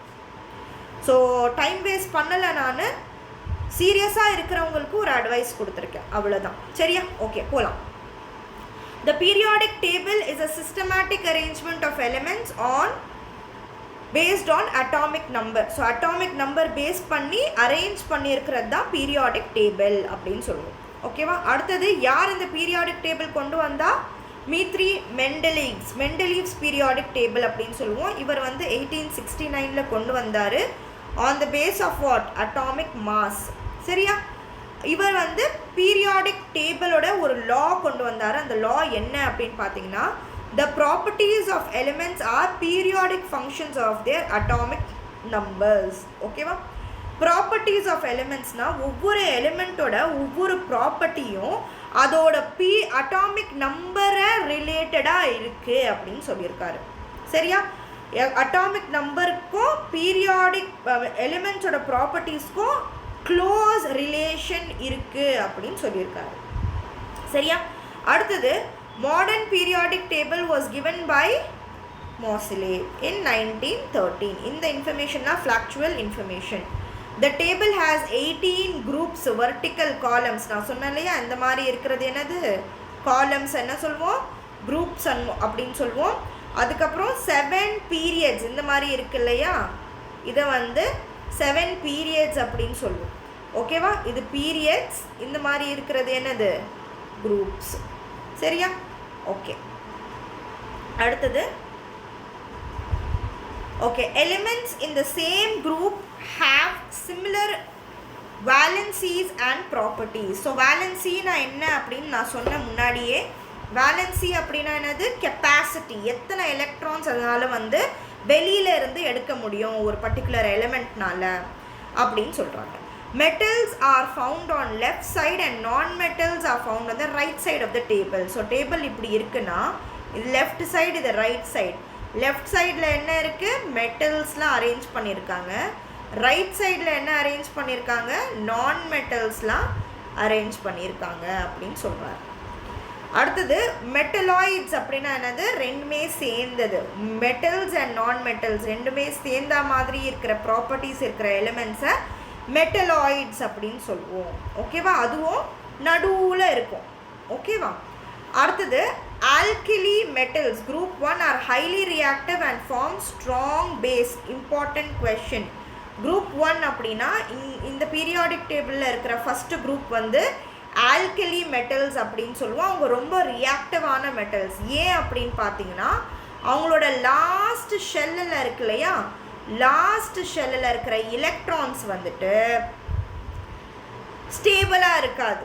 சீக்கிரமாக ஸ்டெபிலிட்டியை அக்வயர் பண்ணுறதுக்கு அவங்க வேறு வேறு எலிமெண்ட்ஸோட ரியாக்ட் பண்ண ஆரம்பிச்சிருவாங்க. அதனால தான் அவங்க என்னவா இருக்காங்க, ரொம்ப ரியாக்டிவாக இருக்காங்க, ரொம்ப சீக்கிரமாக ஸ்ட்ராங் பேஸாக ஃபார்ம் ஆகும் அப்படின்னு சொல்கிறாங்க. அடுத்தது ஆல்கலி எர்த் மெட்டல்ஸ் வந்துட்டு பார்த்தீங்கன்னா குரூப் 2ல் இருக்கும். Are reactive and form what, oxides and hydroxides. இதுவும் இம்பார்ட்டன்ட் கொஷின்ஸ். எந்த குரூப் ஈஸியாக ஆக்சைட்ஸ் அண்ட் ஹைட்ராக்சைட்ஸ் ஃபார்ம் ஆகும், குரூப் 2 அப்படின்னு சொல்லலாம். சரியா? அடுத்தது ஹாலோஜின்ஸை பற்றி பேசுவோம். ஹாலோஜின்ஸ் வந்து குரூப் நம்பர் 17 வந்து ஹாலோஜின்ஸ் அப்படின்னு சொல்லுவோம். தட் இஸ் எத்தனை குரூப்ஸ் இருக்குது டோட்டலாக? நம்ம போன இதுலேயே பார்த்தோம் ஸ்லைடில், இந்த ஸ்லைடில் 18 குரூப்ஸ் இருக்குது. ஸோ லாஸ்ட்டு இருக்கிற அந்த 18th குரூப் வந்து என்ன குரூப் அது? ஓகே, என்ன குரூப் இருக்கும் லாஸ்ட் குரூப்பு? நோபல் கேஸஸ் இருக்கிற அந்த குரூப். அதுக்கு முன்னாடி இருக்கிற குரூப் தான் என்னது, ஹாலோஜின்ஸ். ஸோ 18th குரூப்புக்குள்ளே யார் இருக்கா? நோபல் கேஸஸ் இருக்கும். நோபல் கேஸஸ்னால் நான் என்ன சொன்னேன், ரொம்ப ஸ்டேபிளாக இருக்கிற கேஸஸ் தான் நோபல் கேஸஸ் அப்படின்னு சொல்லுவோம். சரியா? இப்போ பாருங்கள். Okay, so noble halogens group 17 are very reactive non-metals. இவங்க வந்து ஈஸியாக சால்ட் ஃபார்ம் ஆவாங்க. மெட்டல்ஸோட ரியாக்ட் பண்ணாங்க அப்படின்னா, ஹாலோஜன்ஸ் வந்து மெட்டல்ஸோட ரியாக்ட் பண்ணாங்க அப்படின்னா என்ன ஃபார்ம் பண்ணுவாங்க? சால்ட்ஸ் ஃபார்ம் பண்ணுவாங்க அப்படின்னு சொல்கிறாங்க. அதுதான் ஹாலோஜன்ஸ். மோஸ்ட்டாக ஃப்ளூரின், குளோரின், புரோமின், அயோடின் இதெல்லாம் வந்து ஹாலோஜன்ஸ். இவங்க வந்து மெட்டல்ஸோட ரியாக்ட் பண்ணாங்கன்னா சால்ட் ஃபார்ம் பண்ணுவாங்க. ஃபார் எக்ஸாம்பிள் சோடியம், அதோட chlorine, sodium chloride salt form ஆகும். சரியா? அடுத்தது குரூப் நம்பர் 18 என்னது, நோபல் கேஸஸ். எதனால அவங்க நோபல்? ஸ்டேபிள் கான்ஃபிகரேஷன் இருக்குது. ஆக்டேட் ரூலை ஃபாலோ பண்ணும். 8 எலக்ட்ரான்ஸ் இருந்துச்சுன்னா லாஸ்ட் ஷெல்லில் அவங்க எந்த ரூல் ஃபாலோ பண்ணுறாங்க? ஆக்டேட் ரூல் ஃபாலோ பண்ணுறாங்கன்னு அர்த்தம். அடுத்தது அட்டாமிக் சைஸ் டிக்ரீசஸ். இது டிக்ரீசஸ் இன்க்ரீசஸ்லாம் கொஞ்சம் ஞாபகம் வச்சுக்கோங்க. Decreases across a period. லெஃப்டில் இருந்து ரைட்டு போகும்போது, ஃப்ரம் லெஃப்ட் டு ரைட்டு என்ன நடக்குது? அட்டாமிக் சைஸ் என்ன நடக்குது? டிக்ரீஸ் ஆகுது. Atomic size decreases. atomic size increases down the group. மேலேருந்து கீழே போகும்போது atomic size என்ன ஆகுது? இன்க்ரீஸ் ஆகுது. தட் இஸ் கீழே இருக்கிறவங்களோட சைஸ் அதிகமாக இருக்குது. atomic size கீழே போகும்போது இன்க்ரீஸ் ஆகுது. இதெல்லாம் மெமரைஸ் பண்ணிக்கணும். Metallic character decreases across the period. Left to right போகும்போது மெட்டாலிக் மெட்டல் மாதிரியான இருக்கிற கேரக்டர் என்ன ஆகுது? டிக்ரீஸ் ஆகுது லெஃப்டில் இருந்து ரைட் போகும்போது. அதே metallic characters increases down the group. கீழே போகும்போது மெட்டாலிக் கேரக்டர் என்ன ஆகுது? இன்க்ரீஸ் ஆகுது. புரியுதா? இதெல்லாம் ஒரு சில ரொம்ப இம்பார்ட்டண்ட்டான க்ரக்ஸ். இது எதுக்காக இன்க்ரீஸ் ஆகுது, எதுக்காக டிக்ரீஸ் ஆகுதுன்னு உங்களுக்கு தேவையில்லாத விஷயம். ஏன்னா நீங்கள் நீட் எக்ஸாம் எழுத போகிறது கிடையாது. இவ்வளோ டீப்பாக சயின்ஸ் படிக்கிறதுக்கு இவ்வளோ மேலோட்டமாக புரிஞ்சுக்கிட்டாலே போதும், ஞாபகம் வச்சுக்கிட்டாலே போதும். சரியா? அடுத்தது ionisation energy increases across a period and decreases down the group. Ionisation energy அப்படின்னா the energy required to ionise an atom is called as ionization energy அப்படின்னு சொல்லுவாங்க. தட் இஸ் என்கிட்ட ஒரு ஆட்டம் இருக்குது. அந்த ஆட்டம் இது வந்து நியூட்ரலாக இருக்குது. இப்போ இது அயோனாக மாறணுன்னா என்ன ஆகணும்? ஒன்று E+ ஆகிடணும். ஒரு எலக்ட்ரான் அதிலேருந்து எடுக்கணும். எடுத்தால் இது என்னவா மாறிடும்? அயோனாக மாறிடும். ஏன்னா அதுக்குள்ளே ஒரு எலக்ட்ரானோட டெஃபிஷியன்சி இருக்குது. ஓகேவா?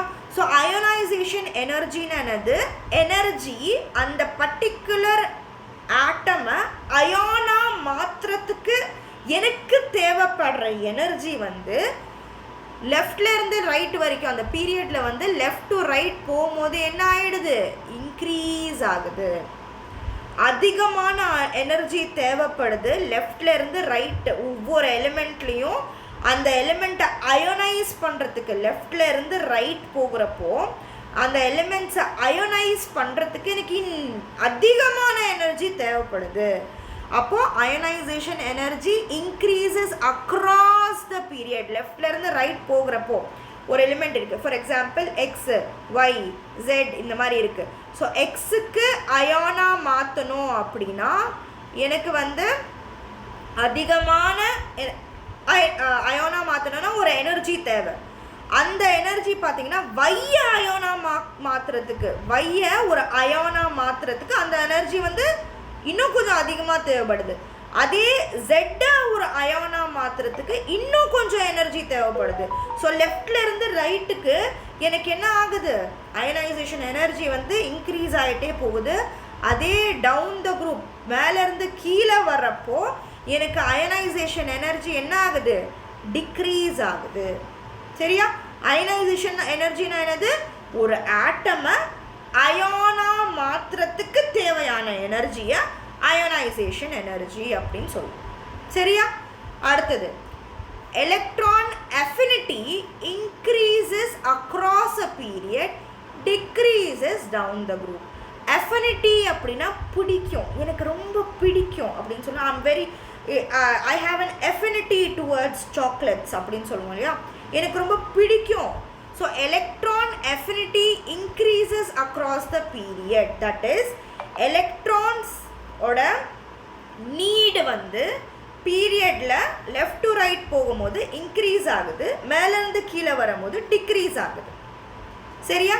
தி எலக்ட்ரான் அஃபினிட்டினா த என்ன சொல்கிறது, the tendency of an electron to attract towards itself shared pair of electrons அப்படின்னு சொல்லுவோம். தட் இஸ் இப்போது எனக்கு நான் எனக்கு வந்து ஒரு பர்டிகுலர் ஃபார் எக்ஸாம்பிள் எனக்கு ஒரு பர்டிகுலர் பாட்டில் பிடிச்சிருக்குன்னு வச்சுக்கோங்க.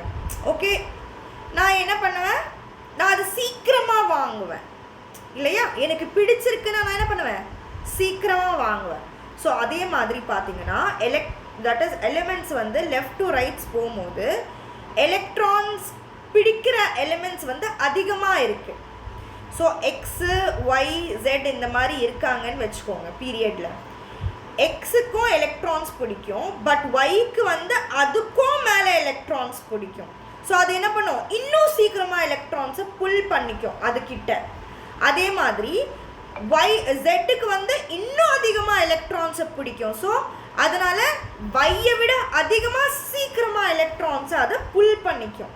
So the tendency to accept electrons தான் affinity, எலக்ட்ரான் affinity அப்படின்னு சொல்கிறது. சரியா? ஸோ அது லெஃப்ட்லேருந்து ரைஸ் இன்க்ரீஸ் ஆகும், டிக்ரீஸ் ஆகும் down the group. Electronegativity is highest for fluorine. Electronegativity அப்படின்னா என்ன அப்படின்னு பார்த்தீங்கன்னா, ரொம்ப ரியாக்டிவாக இருக்கிற காம்பவுண்ட்ஸ் எலக்ட்ரோநெகட்டிவாக இருப்பாங்க. சரியா?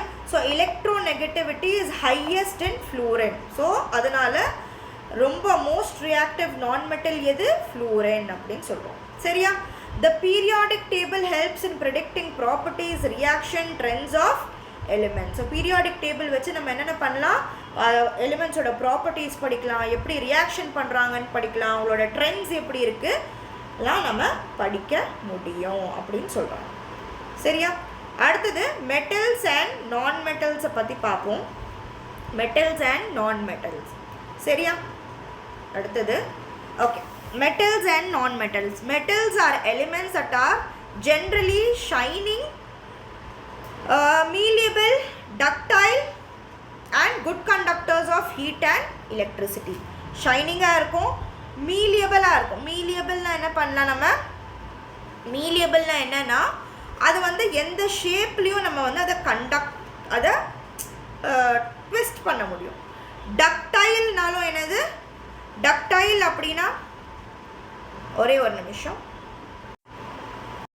ஓகே, டக்டைல் அப்படின்னா வந்து எவ்வளோ நம்மளால் வந்து ஒரு பர்டிகுலர் பொருளை வந்து ரொம்ப தின்னாக்க முடியும், எவ்வளோ என்ன சொல்கிறது, குச்சி ஆக்குறதுன்னு சொல்லுவாங்க இல்லையா.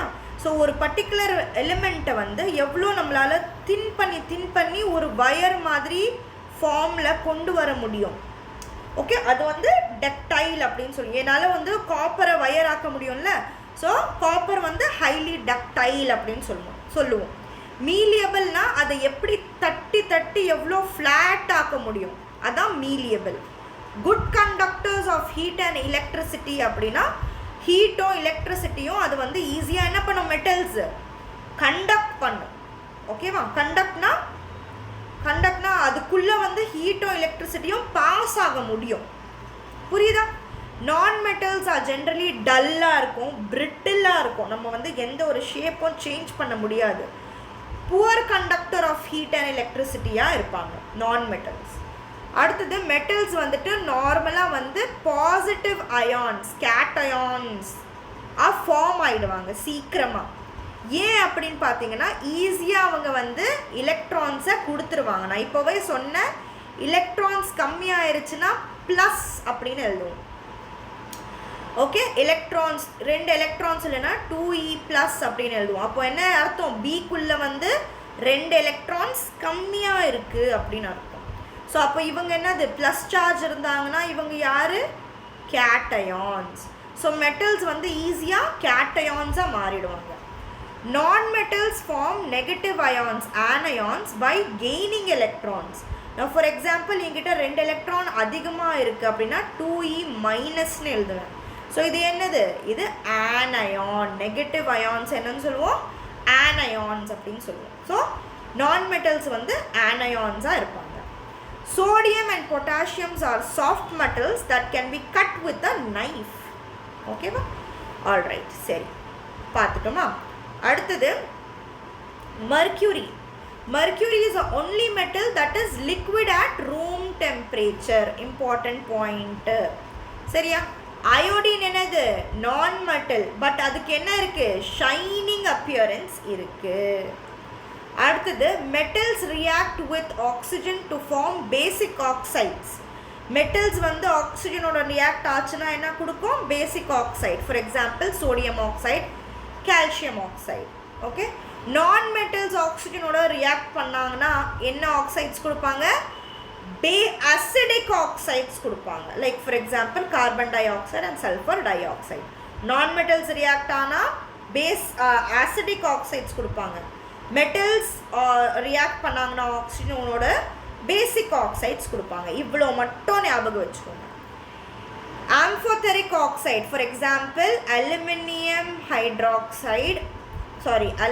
ஆக்சைடு, ஜிங்க் ஆக்சைடு, இவங்க எல்லாமே என்னது, அவங்க 2 ஆம்ஃபோடெரிக்னா அவங்க வந்து அசிடிக் அண்ட் பேசிக் 2 பிஹேவியரும் ஷோ பண்ணுவாங்க.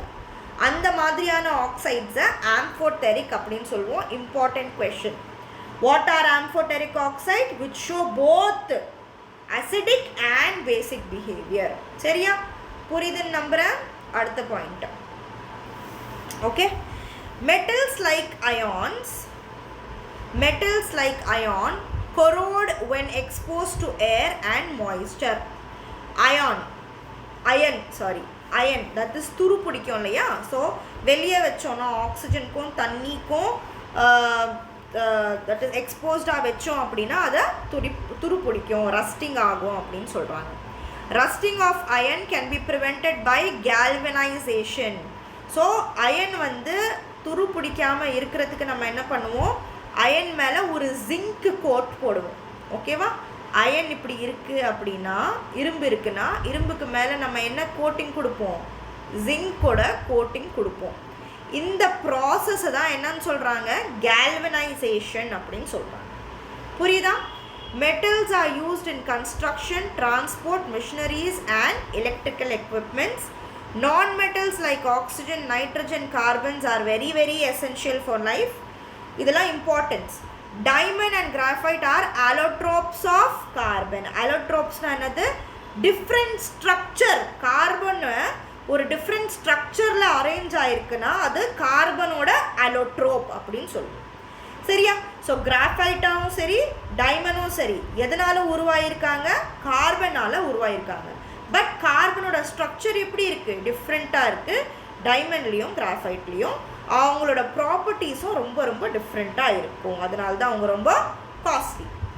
Diamond is hardest natural substance and a good insulator. டைமண்ட்குள்ள எலக்ட்ரிசிட்டியும் ஹீட்டும் பாஸ் ஆகாது. Graphite is soft, slippery and good conductor of electricity. ரொம்ப இம்பார்ட்டண்ட்டான கீ பாயிண்ட்ஸ், சூப்பரான நோட்ஸு. தயவு செஞ்சு ரிவைஸ் பண்ணிக்கோங்க. ஒரு வாட்டி கேட்டால் மட்டும் கிடையாது, 10 வாட்டி ரிவைஸ் பண்ணி நிறைய வாட்டி இதுக்கு பேஸ் பண்ணி கொஷின்ஸ் சால்வ் பண்ணி ரிசர்ச் பண்ணி ஆன்சர்ஸ் ஃபைண்ட் அவுட் பண்ணி அந்த கொஷின்ஸை அடிக்கடி ரிவைஸ் பண்ணிங்கனாலே உங்களோட வெற்றி உங்களுக்கு கிடைச்சிரும். நான் அடிக்கடி இந்த டிப்ஸு சொல்கிறேன். நிறைய பேர் மேம் டிப்ஸ் கொடுங்க அட்வைஸ் கொடுங்கன்னா, ஹார்ட் ஒர்க்கு தான் டிப்ஸு. நீங்கள் படித்தா மட்டும்தான் கிளியர் பண்ண முடியும். அந்த கிளாஸில் ஜாயின் ஆகிட்டேன், இந்த கிளாஸில் ஜாயின் ஆகிட்டேன், இந்த டெஸ்ட் சீரீஸில் ஜாயின் ஆகிட்டேன், அந்த டெஸ்ட் சீரீஸில் ஜாயின் ஆகிட்டேன். டெஸ்ட் சீரீஸில் ஜாயின் ஆகுறது ரொம்ப ரொம்ப ரொம்ப நல்ல விஷயம். பட் டெஸ்ட் சீரீஸ் எப்படி அட்டன் பண்ணணும்னு சொன்னேன், அந்த மாதிரி அட்டன் பண்ணால் தான் ப்ரிலிம்ஸ் கிளியர் பண்ண முடியும். சும்மா போய் ஒரு ரிச்சுவல் நானும் வாங்கியிருக்கேன் அப்படின்னு சொல்லிட்டு போயிட்டு அட்டன் பண்ணுறது வந்து எந்த வித ஒரு யூஸுமே கொடுக்காது. உங்களுக்கு எந்த வித பெனிஃபிட்டுமே கிடைக்காது. ஒவ்வொரு டெஸ்ட்டும் உட்காந்து கொஷனை ரீட் பண்ணி ஆன்சரை ரீட் பண்ணி நீங்கள் யோசிச்சு ஆன்சரை கொடுங்க. அதுக்கப்புறம் தான் வேலையே. டெஸ்ட் எழுதுனதுக்கப்புறம் தான் வேலையே. வந்து ஒவ்வொரு கொஷினும் ரிசர்ச் பண்ணி சால்வ் பண்ணணும். இது வரைக்கும் ஃப்ரீ டெஸ்ட் ஃப்ரீ கிராஷ் கோர்ஸில் ஜாயின் பண்ண ஸ்டூடெண்ட்ஸ்க்கு தெரியும் எத்தனை 6 ஃபுல் டெஸ்ட் 6 டெஸ்ட் பெரிய test 70 mark 60 mark 50 mark test questions கொடுத்துருக்கேன். அது இல்லாமல் ஃப்ரீ டெஸ்ட் கொடுத்துருக்கேன் நிறைய. இப்போ இனிமேல் வந்து டெய்லி நான் ஏதாவது ஒரு கொஷின்ஸ் நான் அப்லோட் பண்ணுவேன். இவ்வளோ நாள் வந்து கொஞ்சம் இம்ப்ராப்பராக இருந்துச்சு. எனக்கு நிறைய என்னோடய பர்சனல் இஷ்யூஸ்னால அன்அவாய்டபிள் சர்க்கம்ஸ்டன்சஸ், அதனால் என்னால் ஒரு ஃபாலோ அப் கொடுக்க முடியல. பட் இனிலேருந்து ஃபாலோ அப் கொடுப்பேன். நான் கொடுக்குற ரிசோர்ஸஸை யார் வந்து ரொம்ப நல்லா யூஸ் பண்ணிக்கிறீங்களோ யூஸ் பண்ணிக்கோங்க. பண்ணலைன்னா அது உங்களோட தப்பு. உங்களுக்கு வந்து கண்டென்ட்டு ரிசோர்ஸை சொல்லி கொடுத்து உங்கள் கையில் மட்டும்தான் கொடுக்க முடியும். உங்கள் பிரெயினுக்குள்ளே ஃபீட் பண்ணுறது அங்கே உங்களோட கையில் தான் இருக்குது. நீங்கள் டைம் இன்வெஸ்ட் பண்ணி நான் சொல்கிற மாதிரி ஒவ்வொரு கொஷின் பேப்பரையும் அட்டென்ட் பண்ணி பாருங்கள். உங்களுக்கு சாட்டிஸ்ஃபைங்காக ரிசல்ட் வரலன்னா நீங்கள் என்கிட்ட கேளுங்க. கொஷின்ஸ் கொடுத்தேன் அப்படின்னா ஃப்ரீயாக இருக்கட்டும். நான் டெய்லியும் ப்ராக்டிஸ் கொஷின்ஸ் தரேன். பிளாட்ஃபார்ம்லேயும் டெஸ்ட் சீரீஸ் கொடுத்துருக்கேன். எல்லா டெஸ்ட்டுமே ஒவ்வொரு கொஷினும் அட்டென்ட் பண்ணி ரீட் பண்ணி ஆன்சரை ரிசர்ச் பண்ணி ஃபைண்ட் அவுட் பண்ணி நீங்கள் ரிசர்ச் பண்ண கொஷினை திருப்பி படித்து பாருங்கள். உங்களுக்கு 100% பெனிஃபிட் இருக்கும். மேம் எப்படி கிராக் பண்ணுறது, டிப்ஸ் கொடுங்க, அட்வைஸ் கொடுங்கன்னா யாராலையும் எந்த ஜீபூம்பாவும் பண்ண முடியாது. உங்களால் தான் பண்ண முடியும். நீங்கள் டெய்லி படித்தா மட்டும்தான், எஃபர்ட் போட்டால் மட்டும்தான் உங்களால் மார்க் எடுக்க முடியும். யார் என்ன டீச் பண்ணிட்டாலும் சரி, யார் எந்த நோட்ஸ் கொடுத்துட்டாலும் சரி, நீங்கள் படித்தா மட்டும்தான் முடியும். டெய்லி எஃபர்ட் போட்டு படித்து கூட நீங்கள் உங்களால் வர முடியலன்னா அப்போ நீங்கள் கேளுங்க, கண்டிப்பாக முடியும். சரியா? ஆல்ரைட், ஓகே போகலாம். யா, chlorine is used in water purification and disinfectiveness. ஓகேவா? chlorine ஒரு பீரியாடிக் டேபிளில் இருக்கிற ஒரு element. sulfur is used in making sulfuric acid, fireworks and matches. அடுத்தது metals and non-metals form ionic compounds by transfer of electrons. இப்போ தான் சொன்னேன், electrons என்கிட்டேருந்து ஒரு எலக்ட்ரான் அவங்களுக்கு கொடுத்து நானும் ஸ்டேபிள் ஆகிடுறது, என்னோட ஃப்ரெண்டும் ஸ்டேபிள் ஆகிறது. ஓகேவா? தட் இஸ் ஷேர் பண்ணாமல் என்கிட்ட இருக்கிறது நான் கொடுத்துட்றது, ட்ரான்ஸ்ஃபர் பண்ணுறது, அதுதான் வந்து அயானிக் பாண்ட் அப்படின்னு சொல்லுவோம். சரியா? ஓகே, அடுத்தது carbon and it's compounds. So yeah, carbon and its compounds. Carbon is a versatile element due to catenation, ability to form long chain, that is C இந்த மாதிரி வந்து நிறைய லாங் செயின் வந்து கார்பனால் form பண்ண முடியும். அதனால் அது ரொம்ப ஒரு வெர்சடைல், ரொம்ப ஸ்பெஷலான ஒரு எலிமெண்ட் அப்படின்னு சொல்லுவோம். கார்பனோட வேலன்சி என்னது 4 என்னது கார்பனோட லாஸ்ட் ஷெல்லில் வந்து 4 காலியான இடம் இருக்குது. இங்கே வந்து எலக்ட்ரான்ஸ் வேறு எலிமெண்ட்ஸோட எலக்ட்ரான்ஸ் வந்து உட்கார்றதுக்கு 4 எம்டி ஸ்பேஸ் இருக்குது. 4 வேலன்ஸ் எலக்ட்ரான்ஸ் அப்படின்னு சொல்லுவாங்க. ஓகேவா? 4 எலக்ட்ரான்ஸ். ஆக்சுவலி லாஸ்ட் ஷெல்லில் எத்தனை எலக்ட்ரான்ஸ் உட்காரலாம்? 8 எலக்ட்ரான்ஸ் உட்காரலாம். பட் கார்பனுக்கு வந்து 4 எலக்ட்ரான்ஸ் தான் இருக்குது, 4 ஸ்பேஸ் வந்து எம்டியாக இருக்குது. ஸோ அந்த 4 ஸ்பேஸில் அது எந்த மாதிரியான பாண்ட் ஃபார்ம் பண்ண முடியும்?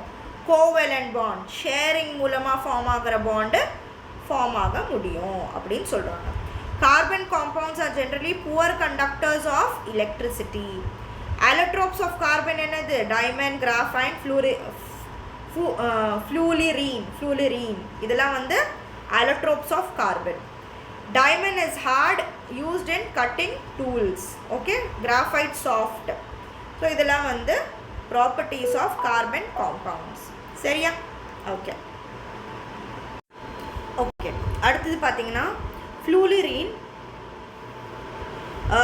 C60. ஓகே, இதான் அதோட சிம்பிள். C60 இஸ் a spherical molecule of carbon atom. that is spherical moleculeனா இந்த மாதிரி இருக்கும். கார்பன் ஆட்டமோட ஒரு spherical molecule என்னது? Fluorine. Hydrocarbons are compounds of carbon and hydrogen. that is C2H5. Carbon and hydrogen ரெண்டுமே சேர்த்து இருந்தால் அவங்க யார்? ஹைட்ரோகார்பன்ஸ் அப்படின்னு சொல்கிறாங்க. Hydrocarbons are classified as alkanes, alkenes and alkynes. that is ஒரே ஒரு பாண்ட் இருக்குது, தட் இஸ் சிங்கிள் பாண்டாக இருக்காங்கன்னா அப்போது ஆல்கேன்ஸ் அப்படின்னு சொல்லுவோம். That is single bond C. இது என்னது? ஆல்கேன்ஸ். அதே வந்து டபுள் பாண்ட் இருந்துச்சுன்னா ஆல்கீன்ஸ். அதே ட்ரிபிள் பாண்டாக இருக்காங்கன்னா ஆல்கைன்ஸ் அப்படின்னு சொல்லுவோம். Alkanes have single bond. அதோட ஃபார்முலா என்னது? CnH2n+2. சரியா? CnH2n+2. ஆல்கீன்ஸ் பார்த்தீங்கன்னா CnH2n. அதுக்கப்புறம் ஆல்கைன்ஸ் வந்து ட்ரிபிள் பாண்டு CnH2n-2. இந்த ஃபார்முலாலாம் ரொம்ப இம்பார்ட்டண்ட்லாம் கிடையாது, என்னன்னு தெரிஞ்சு வச்சுக்கோங்க, போதுமானது. Functional groups modify the properties of hydrocarbons. That is for example என்கிட்ட C2H5 இருக்குது. ஓகே, அதோட ஒரு OH சேர்ந்துருச்சு அப்படின்னா இந்த OH என்னது? ஃபங்க்ஷனல். C2H6மா. ஓகே, இது என்னது? ஒரு ஃபங்க்ஷனல் குரூப். OH என்னது? ஆல்கஹால். அதே மாதிரி COOHனா அசிட்டிக் ஆசிட். அந்த மாதிரி டிஃப்ரெண்ட்டான ஃபங்க்ஷனல் குரூப்ஸ் அட்டாச் ஆனாங்க அப்படின்னா ஹைட்ரோகார்பன்ஸோட அவங்களோட ப்ராப்பர்ட்டிஸ் வந்து சேஞ்ச் ஆகும் அப்படின்னு சொல்கிறாங்க. ஸோ ஆல்கஹால் பார்த்திங்கன்னா OH குரூப் இருக்கும் ஆல்கஹாலில் அப்படின்னு சொல்கிறாங்க. ஓகே, அடுத்தது கார்பாக்சிலிக் ஆசிட் அப்படின்னா நான் இப்போ தான் சொன்னேன் உங்களுக்கு. COOH வந்து அசிட்டிக் ஆசிட், COOH ஆட் ஆச்சுன்னா அது carboxylic acid. So soaps are sodium potassium salts of carboxylic acid. Important. Soap என்னது? ஒன்று சோடியம் இல்லைனா potassium salt of carboxylic acid. ஓகேவா?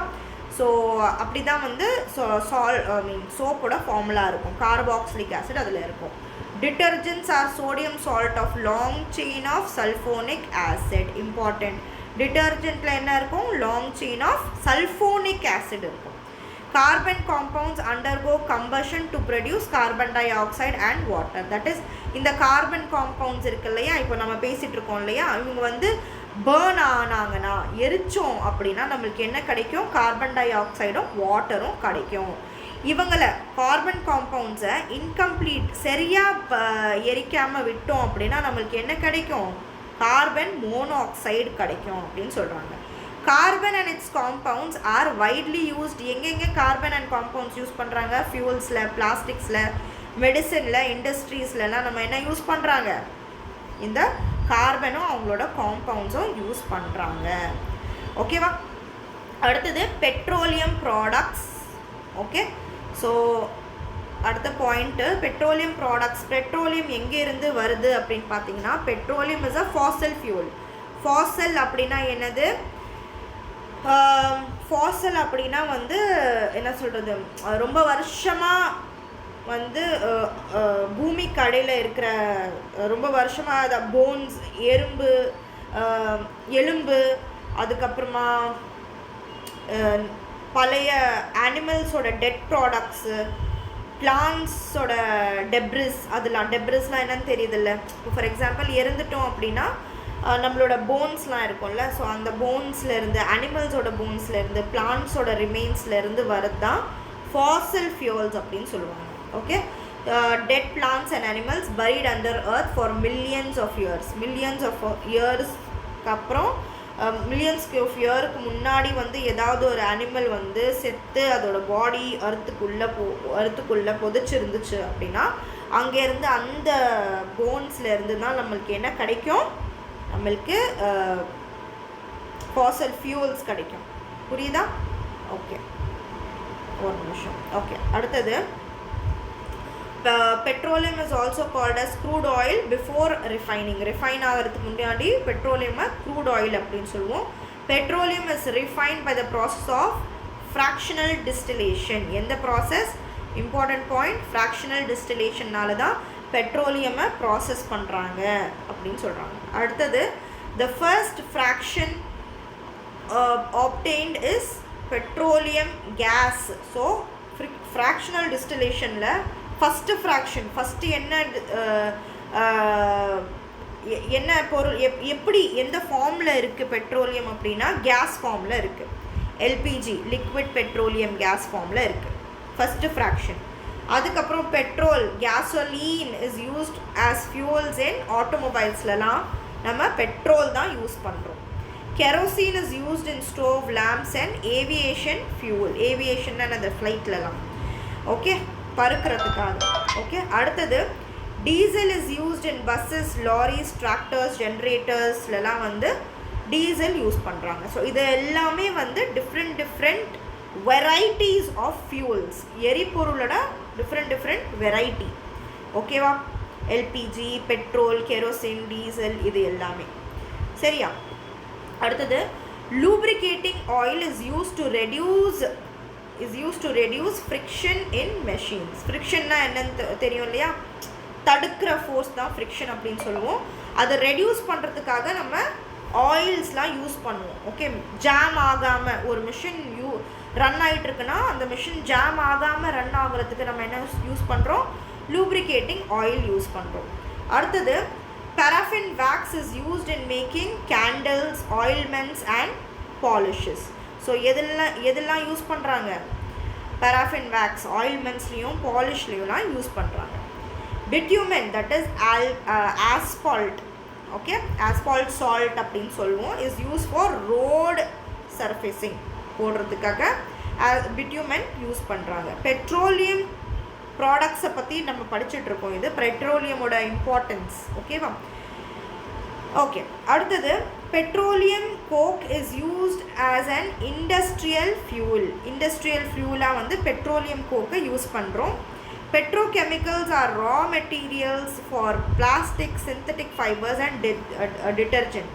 So plastic, synthetic fibre, detergent இது எல்லாம் செய்கிறதுக்கு நம்மளுக்கு வந்து ரா பொருளாக எது யூஸ் பண்ணுறோம்? பெட்ரோகெமிக்கல்ஸை யூஸ் பண்ணுறோம். Natural gas example methane is obtain along with petroleum deposits. Petroleum deposits கூடவே நம்மளுக்கு ஒரு நேச்சுரல் கேஸ் மீத்தேன் ஃபார்ம் ஆகுது அப்படின்னு சொல்கிறாங்க. அடுத்தது petroleum is called as black gold due to is high economic value. ரொம்ப நம்மளுக்கு தெரியும், நம்ம டெய்லி யூஸ் ஆகிற ஒரு ஃபியூல் அது. excessive use of petroleum product causes air pollution, global warming. So நம்ம அதிகமாக யூஸ் பண்ணால் பொல்யூஷன் உண்டாக்கும் அப்படின்னு சொல்கிறாங்க. ஓகேவா? அடுத்தது பார்த்தீங்கன்னா ஃபர்டிலைசர்ஸ் அண்ட் பெஸ்டிசைட்ஸ். சரியா? ஃபர்டிலைசர்ஸ் அப்படின்னா என்னது? நம்மளோட அக்ரிகல்ச்சர்லலாம் வந்து நம்மளுக்கு நல்லா வளம் வரணும் அப்படின்னா நம்ம போடுற மெடிசின் தான் வந்து ஃபர்டிலைசர்ஸ். ஓகேவா? அவங்க என்ன அப்படின்னு பார்த்தீங்கன்னா chemical compounds, chemical substances added to soil to increase its fertility. ஓகேவா? They provide essential nutrients, that is அது வந்து மண்ணுக்கு, ஓகேயா, சாயிலுக்கு வந்து நிறைய சத்து தரும். எந்த மாதிரியான சத்து? நைட்ரஜன், ஃபாஸ்பரஸ், பொட்டாசியம்லாம் ஆர்டிஃபிஷியலாக நம்ம வந்து பூமிக்குள்ளே சாயிலுக்குள்ளே ஆட் பண்ணுற மாதிரி, மண்ணுக்குள்ளே ஆட் பண்ணுற மாதிரி. யூரியா, தட் இஸ் யூரியா என்னது NH2CONH2. Urea is most commonly used nitrogenous fertilizer. Okay, important. What is the most commonly used nitrogenous fertilizer அப்படினா என்னது? Urea. Superphosphate of lime is a phosphate fertilizer. Superphosphate of lime இதெல்லாம் வந்து ஃபேக்டா memorise பண்ணிக்கணும். Potash fertilizers contain potassium salt like KCl, K2SO4. Potassium chloride, potassium sulfate லாம் வந்துட்டு potash fertilizers use பண்ணுறாங்க. Overuse of fertilizers can reduce soil fertility. ஓகேவா? பூமியோட fertility, அதோட என்ன சொல்கிறது, வளத்தன்மை அப்படின்னு சொல்லுவோம் இல்லையா, ஃபர்டிலிட்டி அதை குறைச்சிரும். அதிகமாக நம்ம வந்து ஃபர்டிலைசர்ஸ் யூஸ் பண்ணோம் அப்படின்னா அதுக்கப்புறம் அது வேறு என்ன காஸ் பண்ணும், வாட்டரை பொல்யூட் பண்ணும், வாட்டர் பொல்யூஷனை காஸ் பண்ணும் அப்படின்னு சொல்கிறாங்க. அடுத்தது பெஸ்டிசைட்ஸ். பெஸ்டிசைட்ஸ்னால் அந்த பூச்சியை கொல்கிற மருந்து தான் பெஸ்டிசைட்ஸ். ஓகேவா? Pesticides R chemical used to kill or control pest, பூச்சிகள். ஓகேவா? இன்செக்டிசைட்ஸ், ஃபேமஸான இன்செக்டிசைட் என்னது? DDT, BHC. இவங்க வந்து பூச்சியை கொல்றதுக்காக யூஸ் பண்ணுற இன்செக்டிசைட்ஸ். ஹெர்பிசைட்ஸ், ரொம்ப இம்பார்ட்டண்ட்டான ஹெர்பிசைட்ஸோட அதோட சிம்பிள் 2,4D அப்படின்னு சொல்லுவோம். அதை வந்து ஹெர்பிசைடாக யூஸ் பண்ணுவோம். தேவையில்லாத புழு பூச்சியெல்லாம் கொல்லும், வீட்ஸை வந்து கொல்லும். ஓகேவா? Fungicides, Bordeaux mixture important. Bordeaux mixture என்னது? ஃபங்கிசைட்ஸ், ஃபங்கஸை கில் பண்ணுற ஒரு மெடிசன். ஓகேவா? ஓகே. ராண்டென்டிசைட்ஸ்னால் வந்து ரேட்ஸ் அண்ட் ரோடன்ஸை கில் பண்ணுற, சாகடிக்கிற ஒரு மருந்து. இது ரேட்ஸ், எலிகளாக கொல்றதுக்கு யூஸ் பண்ணுற மருந்து rodenticides. Pesticides increase crop yield but may leave harmful residues on food. இது என்ன பண்ணும் அப்படின்னா, நல்ல அக்ரிகல்ச்சரல் ஃபுட்டை வந்து நல்லா வளரும். பட் நம்ம சாப்பிட்ற ஃபுட்டில் என்ன மேலே இருக்கும்? பெஸ்டிசைட்ஸ் இருக்கும், ரொம்ப ஹார்ம்ஃபுல்லாக இருக்கும். பெஸ்டிசைட்ஸ் வந்து க்ராப்பை இன்க்ரீஸ் பண்ணும், வளர்ச்சியை இன்க்ரீஸ் பண்ணும். பட் அது ரொம்ப ஹார்ம்ஃபுல். ஏன்னா நம்ம சாப்பிட்ற பொருளில் நம்ம அந்த பூச்சிக்கொல்லு மருந்துலாம் போடுறோம் இல்லையா? ஸோ அந்த மருந்து வந்து நம்ம சாப்பிட்டா நமக்கு கெடுதல் அப்படின்னு சொல்கிறாங்க. ஓகேவா? அடுத்தது excessive pesticides use causes soil, water and air pollution. Biopesticides வந்து நம்ம யூஸ் பண்ணலாம் அப்படின்னு சொல்கிறாங்க. பயோபெஸ்டிசைட்ஸ் வந்து நீம், பாக்டீரியா பேஸ்டு பயோபெஸ்டிசைட்ஸ். இவங்க வந்து ஈகோ ஃப்ரெண்ட்லி ஆல்டர்னேட்டிவ். நம்ம இன்செக்டிசைட்ஸ், பெஸ்டிசைட்ஸ், ராண்டிசைட்ஸ் யூஸ் பண்ணுறதுக்கு பதிலாக பயோபெஸ்டிசைட்ஸ் யூஸ் பண்ணலாம் அப்படின்னு சொல்கிறாங்க. ஓகே.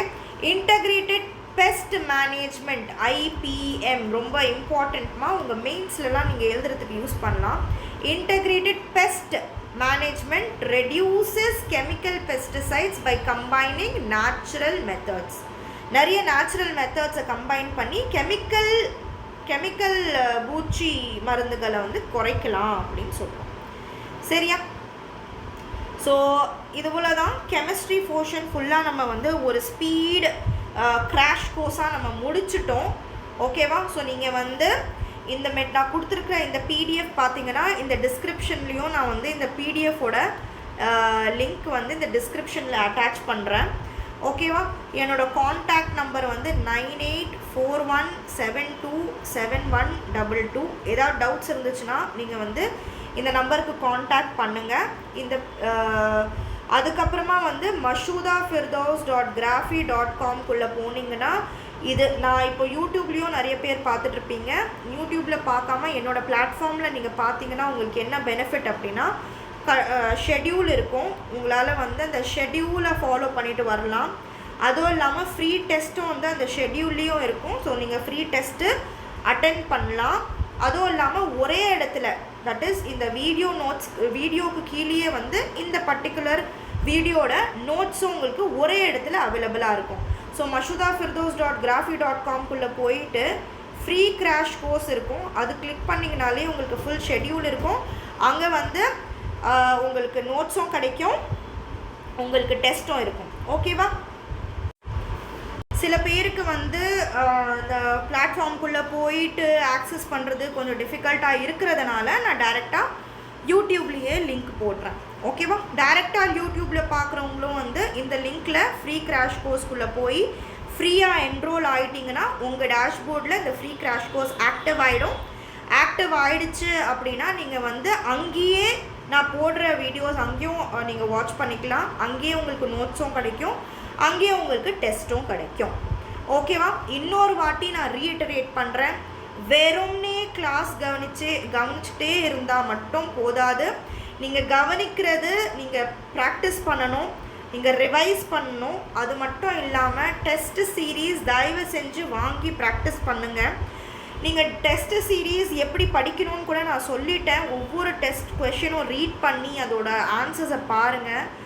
அந்த மாதிரி 1 full hour உட்காந்து ஒரு டெஸ்ட்டை ரீட் பண்ணி உங்களுக்கு தெரிஞ்ச அளவுக்கு நீங்கள் ஆன்சர் பண்ணுங்கள். அதுக்கப்புறமா ஒவ்வொரு டெஸ்ட்டும் ஒவ்வொரு கொஷினும் ரிசர்ச் பண்ணி ஆன்சரை ஃபைண்ட் அவுட் பண்ணுங்கள். ஃபைண்ட் அவுட் பண்ணதுக்கப்புறமா திருப்பி அந்த டெஸ்ட்டில் ஆன்சரை இரேஸ் பண்ணி உங்களால் கரெக்டான ஆன்சர் ஞாபகம் வச்சுக்க முடியுதான்னு செக் பண்ணுங்கள். இந்த மாதிரி நீங்கள் ஒரு டெஸ்ட் சீரீஸை யூஸ்ஃபுல்லாக யூஸ் பண்ணிங்க அப்படின்னா நிச்சயமாக உங்களால் ப்ரிலிம்ஸ் எக்ஸாமை கிளியர் பண்ண முடியும். என்னோடய பிளாட்ஃபார்ம்லேயே ஆல்ரெடி ரன் ஆகிட்டுருக்கு பெய்டு டெஸ்ட் சீரீஸ். நான் உங்களுக்கு 9 டெஸ்ட் சீரீஸ் ஃப்ரீயாக கொடுக்குறேன். இந்த 9 டெஸ்ட் சீரீஸ் பத்துமான்னு கேட்டால் கண்டிப்பாக பத்தாது, நியூ கமர்ஸ்க்கு பத்தாது. இன்னும் ப்ராக்டிஸ் பண்ணால் உங்களுக்கு நல்லது தான். உங்களோட கெரியருக்கு ஒரு ரீசனபிளான அஃபோர்டபுளான இன்வெஸ்ட்மெண்ட், நீங்கள் யூஸ் பண்ணுற மாதிரி ஒரு இன்வெஸ்ட்மெண்ட், நீங்கள் இன்வெஸ்ட் பண்ணி யூஸ் பண்ணணும். மேம் நீங்கள் சொன்னீங்க நான் வாங்கிட்டேன், நான் வந்து சும்மா ஒரு ரிச்சுவலாக, ஒரு சில பேர் வந்து ஒரு 2 minutesலேயே டெஸ்ட் எழுதிட்டு போயிடுவாங்க, அதெல்லாம் வேஸ்ட்டு. அந்த மாதிரியான சீரியஸாக இல்லாத ஆஸ்பிரன்ஸ் தயவு செஞ்சு என்னோடய ஹார்ட் ஒர்க்கை பர்ச்சேஸ் பண்ணாதீங்க. சீரியஸாக இருக்கிறவங்க மட்டும் பர்ச்சேஸ் பண்ணுங்கள். ஏன்னா அந்த டெஸ்ட் சீரீஸை வந்து 2 minutes அப்படி பார்த்துட்டு போகிறது வந்து it's like you are not respecting. நீங்கள் சீரியஸாக இருக்கீங்க, நான் இந்த வருஷம் கிளியர் பண்ணணும், மேக்ஸிமம் நெக்ஸ்ட் அட்டெம்ப்டில் அட்லீஸ்ட் நான் கிளியர் பண்ணணும்னா நீங்கள் ரிக்ரெஸ்ஸாக இப்போதுலேருந்தே நீங்கள் படிக்க ஆரம்பிக்கணும். MCQ வழியாக படிக்கிறது வந்து ஒரு அற்புதமான ஒரு பியூட்டிஃபுல்லான ஸ்டைல். காம்படிட்டிவ் எக்ஸாம்ஸை வந்து நீங்கள் MCQ வழியாக தான் நீங்கள் படிக்கணும். ஏன்னா MCQ தான் நீங்கள் வந்து அங்கே பண்ண போகிறீங்க. ஸோ இந்த டெஸ்ட் சீரீஸ் நீங்கள் வாங்கிட்டு ஒழுங்காக யூஸ் பண்ணீங்க அப்படின்னா நீங்கள் ரிக்ரெக்டே பண்ண மாட்டீங்க. ஸோ உங்களுக்கு பார்த்தீங்கன்னா இந்த 999ல் GS மேத்ஸ் லாங்குவேஜ் இங்கிலீஷ் எடுத்திங்கன்னா 40+, தமிழ் எடுத்திங்கன்னா 40+ டெஸ்ட்டு. GS அண்ட் மேத்ஸ் மட்டும் பார்த்தீங்கன்னா 21+ டெஸ்ட் இருக்குது. இன்னொரு 10 டெஸ்ட் வந்து ஆட் பண்ண போகிறோம். ஸோ டோட்டலி பார்த்தீங்கன்னா 31 GS + மேத்ஸ் டெஸ்ட்டு. எக்கச்சக்க ஒவ்வொரு டெஸ்ட்டும் GS + மேத் டெஸ்ட்லாம் வந்து 200 மார்க்ஸ்க்கு, 150 மார்க்ஸ்க்கு, 100 மார்க்ஸ்க்கு, 100 மார்க்ஸ்க்கு கீழே டெஸ்ட்டே இல்லை, 100 கொஷின்ஸ்க்கு கீழே டெஸ்ட்டே இல்லை. லாங்குவேஜ் மட்டும் 75 இல்லை, லாங்குவேஜும் 100+ இருக்குதுன்னு நினைக்கிறேன். ஸோ இத்தனை கொஷின்ஸ் இருக்குது உங்களுக்கு. டெய்லியும் நீங்கள் வந்து 1 hour கொஷின் அட்டென்ட் பண்ணிவிட்டு 2 hours ரிசர்ச் பண்ணி ஆன்சர் தெரிஞ்சுக்கிட்டு இந்த மாதிரி டெய்லி ஒரு 3 hours படிச்சிங்கனாலே நீங்கள் நல்ல கண்டென்ட்டை படிச்சிருக்கீங்க, நம்பிக்கையாக நீங்கள் எக்ஸாமுக்கு போகலாம். ஸோ உங்களுக்கு எல்லாமே சேர்த்து வெறும் 999ல் டெஸ்ட் சீரீஸ் என் பிளாட்ஃபார்ம் mashudafirdows.graphy.comல அவைலபிளாக இருக்குது. சீரியஸாக இருக்கிறவங்க யூஸ் பண்ணிக்கோங்க, வாங்கிக்கோங்க. All the very best.